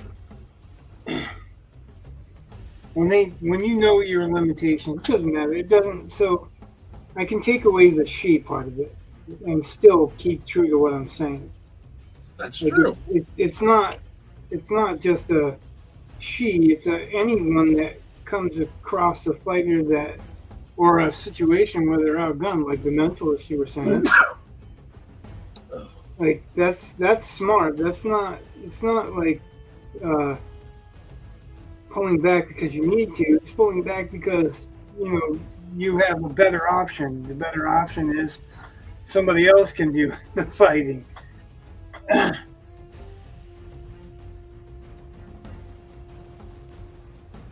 Well, yeah, I just and you're right, but I think that threshold for a woman should probably be lower. Like, Well, I mean, we're going back to thresholds, and I think that you don't have to worry about thresholds. If she's smart, she's not even going to see what her threshold is in a situation that she could die in. You know what I mean? Like, I'm just going to hit him with a car. You know? Like, it's just, I guess what I'm saying is that the smarter person is not going to try to be violent in that situation. I just know they always try to, well, they don't always, I suppose. Yeah, I know what you're saying. You see a lot of people where, it's basically a male with long hair. That's how they treat a strong female character. And well, that's because they don't know what the fuck a strong female character is. I think we've had that discussion too. Yeah. Is that, well, that's because they don't understand what a strong character is.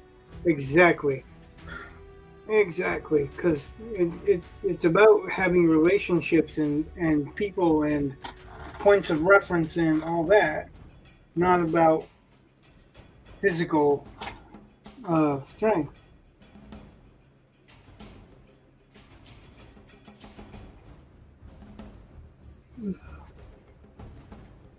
When I first was trying to write strong female character, I didn't get that. I didn't understand what they meant by a strong female character because the way it was presented to me was that she's got to be the hero or whatever. But like we were just talking about that with the generals on Star Wars, Mon Mothma was a strong female character. Yep.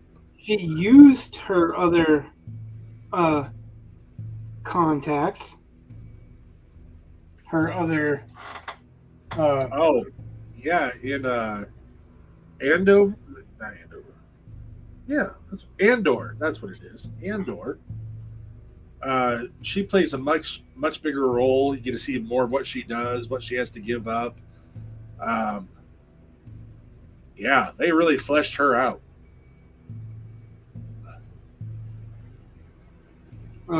Yeah, some of that was done by Timothy Zahn in the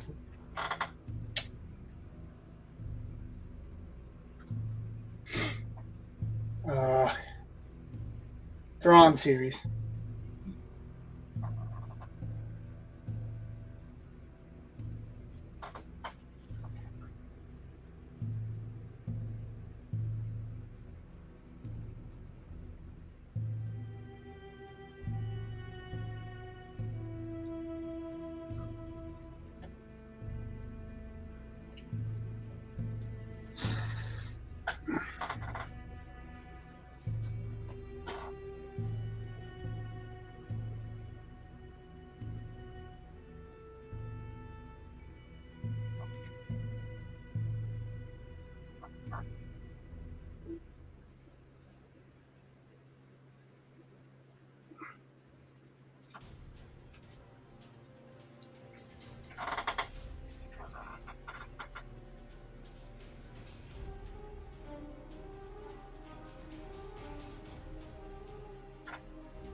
Oh.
Yeah, the other day my son showed me this video, and it was like this older couple singing in what looked like a Goodwill, and the song they were singing kind of had this soft disco-y feel, and the title of the song was, I think, "Taste the Biscuit." It was one of the oddest selections I've ever seen, and because like they're like being serious about this song, and it's all about the buttery spread and all. It's just, and it's so bad. It's just so obviously, it's definitely got more than one meaning. But they're playing it completely serious. It's just so weird.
So I blew your picture up on my big screen.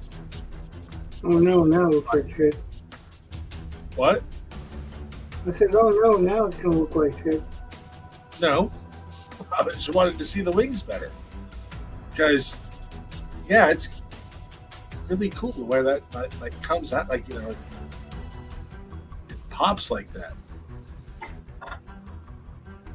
And the hair is also, by the way, coming along because it's separating itself now that it's got texture a little bit better and all that kind of stuff. So, yeah. I mean, this thing's coming along rather nicely.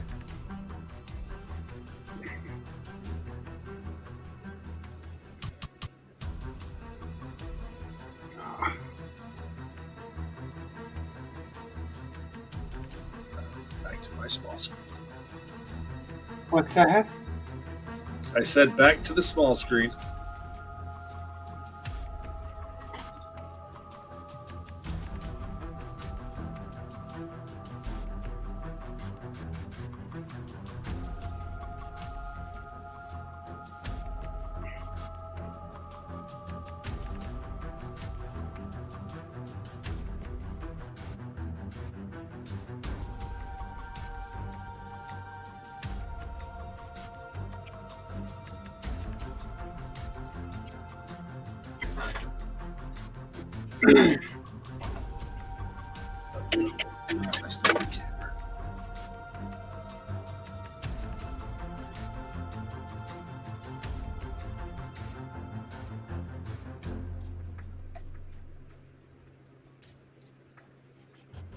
There we go. That's better.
All right, now different plate, and then we're gonna do some fog, and that's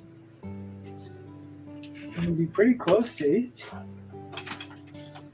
little bit of white, a little bit of gray.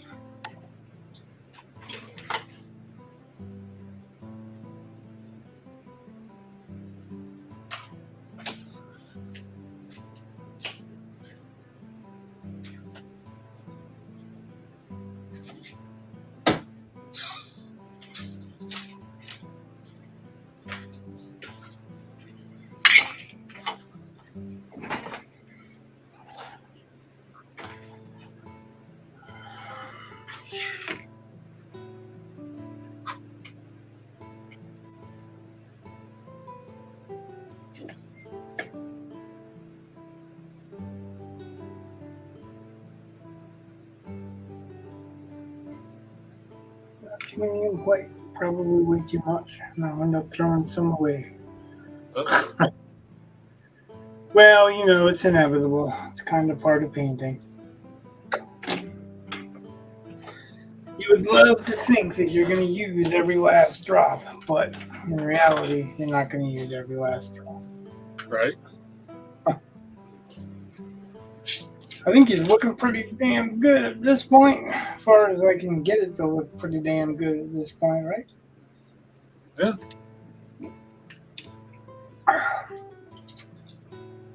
You think Conan's head is enough separation to know it's Conan?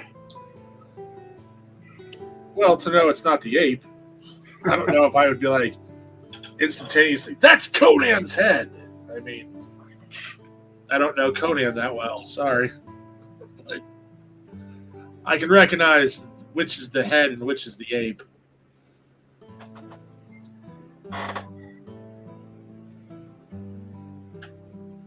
Yeah. Conan should really kind of be taller anyway.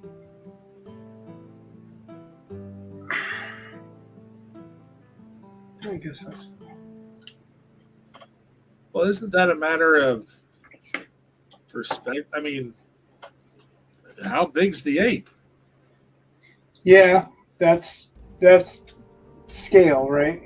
It just depends. And I think it doesn't say it was a giant ape, it says it was a flying ape, so. But maybe flying apes are big. Yeah, well, this one apparently is, but and there is one that's bigger than the others, but I guess what I'm getting at there is Conan's bigger than your normal guy versus an ape. Conan is taller than you. So if Conan is and bigger, Cole is taller than him, so. So yeah, I'm just saying if Conan's bigger but the ape is bigger, then Conan would look like a normal person compared to the ape. Right. Normal compared to an ape. Yeah, whatever. That's where the scale is. It's like, all right, so the leg looks kind of small, right? As far as, I mean, if you know the leg, you know the leg's going back to here. Yeah. But what you see of the leg, it doesn't look very big. And I've heard someone maybe a smart-ass comment like he missed leg day or something like that. But if you look at Schwarzenegger's legs when you're seeing him as Conan, he's not flexing his muscles the whole time. And when he's in action, when anybody's in action, they're really not.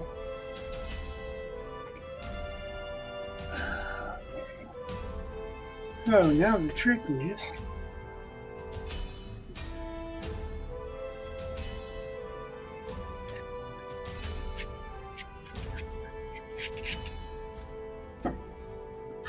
to get it really wet so I can thin it. But yet be able to dry brush it.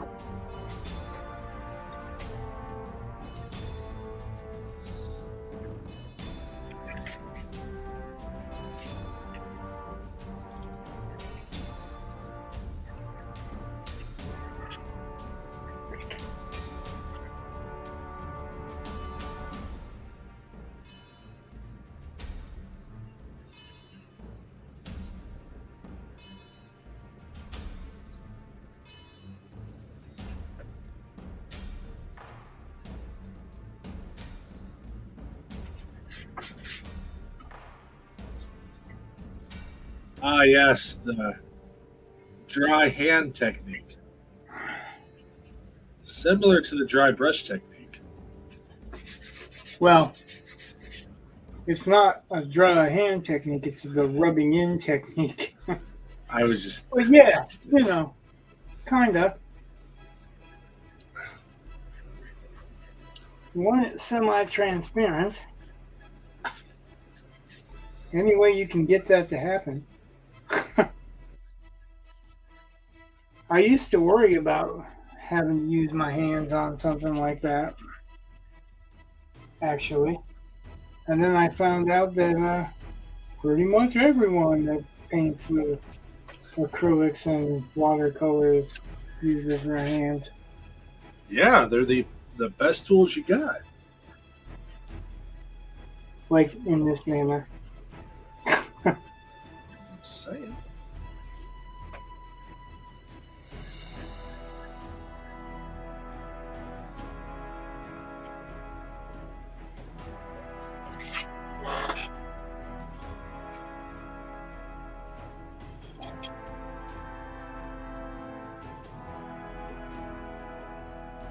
A little bit more white. Oh, that's a lot more white.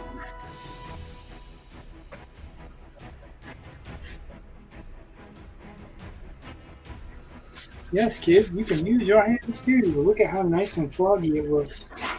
Yeah. Misty.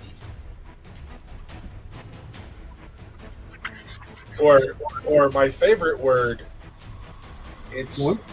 the broom. What? The broom.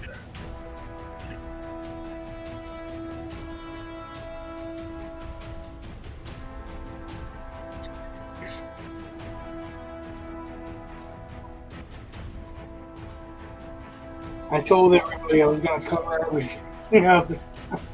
What, I wonder how many people believed that I was going to do this one. Yeah, sea smoke, right? Yeah, you just give him one gray painting. Yeah, he's on a boat right there. Can't you see it? He's going through a fog bank. What's it to you?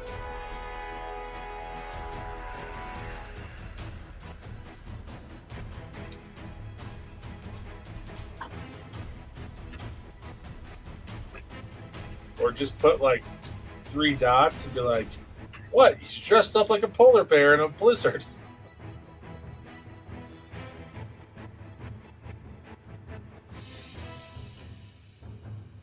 Like I said, how many times throughout this course, I'm going to do all this work just to cover it up.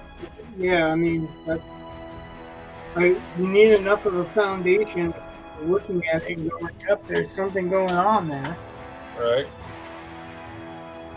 Like, and to go the other way, to go about it the other way, and try to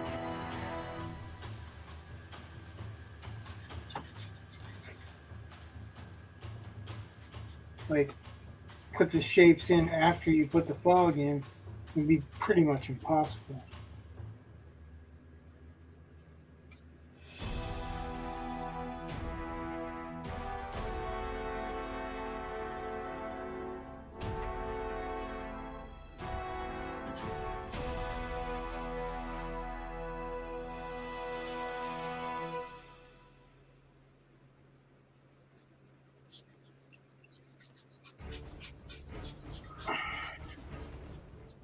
Well, I think he looks great.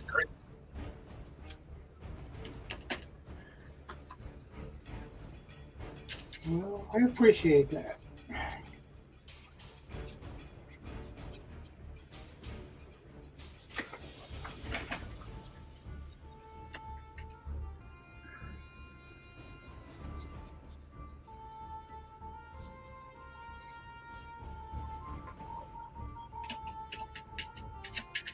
Yeah, what's funny is people are going to think that you didn't paint the legs.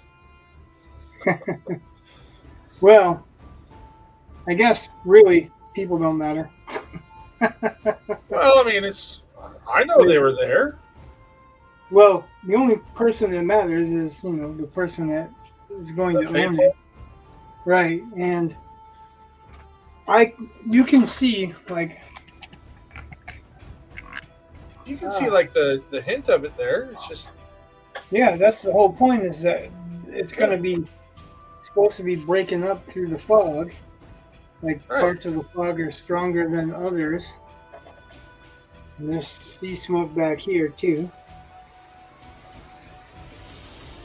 Which is a little bit more.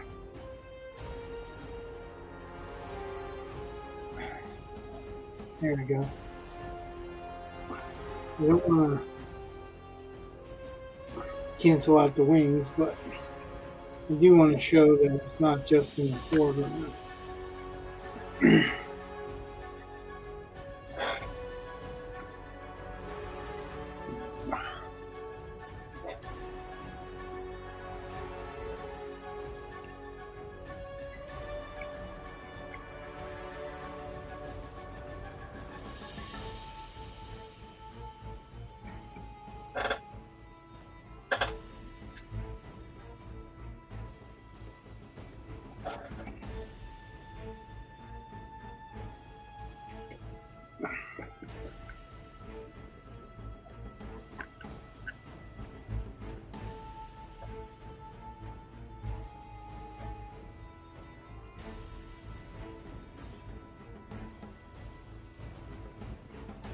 Kind of want it to look like he's actually breaking up the fog a little bit, you know? Yeah.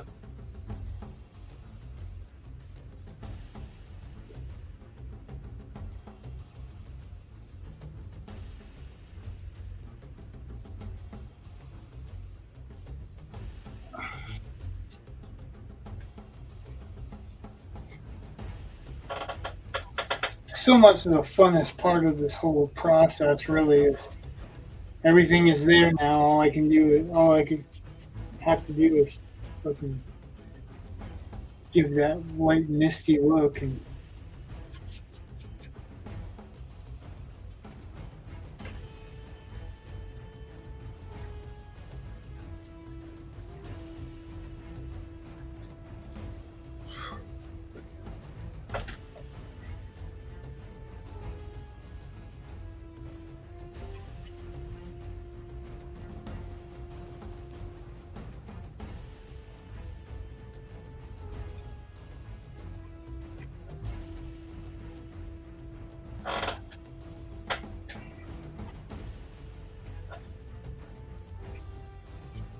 nothing is safe.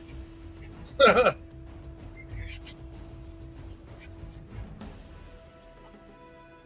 you ready, kids? Nothing is safe.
Now, how's that read? Yeah. I dig it. I dig it a lot.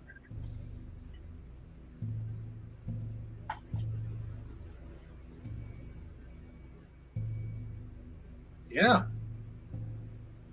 That's pretty boss, man. You gonna sign it? I am going to let it dry for a second and gonna kind of watch this real quick. Okay. But yeah, I'm amazed that it only took 3 sessions to paint it. Well, I mean, I love the way you do texture. Hold on just a second.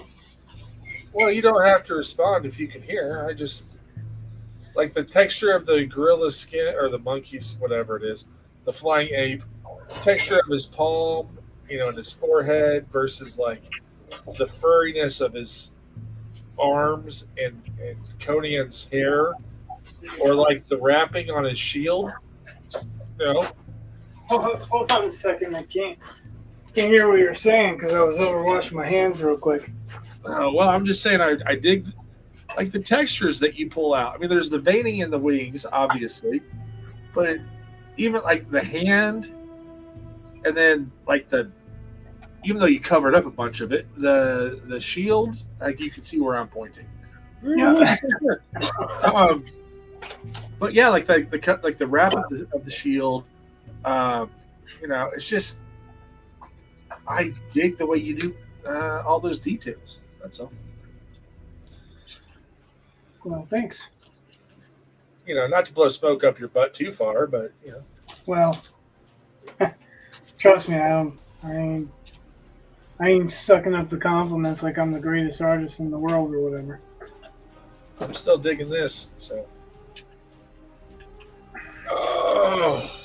now, like over the next day or two, this is going to darken a little bit. Yeah. But I don't know how much of it we're going to see through it, but I don't know how much of it I need to see through it. I really like the way that it fades into the sea smoke at the bottom and a little bit above his wings. Yeah. It looks like it's starting to burn off, right? Yeah. His hand's enough there to see, but it's not super clear. Right. Conan, this is what I said. This is what I wanted to focus on, right? Right. This right here, and that's what I ended up focusing on. Yeah. I want to peel the paint or peel the tape off now and see the edges, but I gotta let it dry for a couple of days before I do that. So I might peel it off at the beginning of the next stream, even though that's not what I will be doing for the stream. And look, we're pretty much right on time for normal. Yeah. Well, yeah, you were just about. It was like 10:58. I was like, "Oh, this shouldn't take too long." I know you. You also when you say it won't take that long, I never believe you, because. But I was like, "This shouldn't take long. Let's hang around." I'm gonna sign it with a micron, actually. You're gonna what? I'm gonna sign it with a micron. Yeah.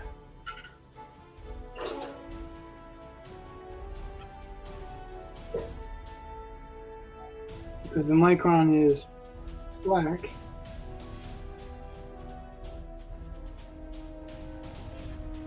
Which will show up good through the fog, and I'm not doing anything over it, so it's there. It's not big, but it's there. All right. Well, it was a fun one. As usual, everyone that watched, liked, subscribed, followed, thank you for liking, subscribing, following, and watching. No comments today, so Hey, but I don't know if that's good or bad. But please though like and subscribe. It helps support the arts. I mean, obviously, we're doing this for art. And please, if you have a channel and you'd like to share it with us, we'd be happy to know. yes, that is true. All right. So, good night. God bless. Much love. Peace.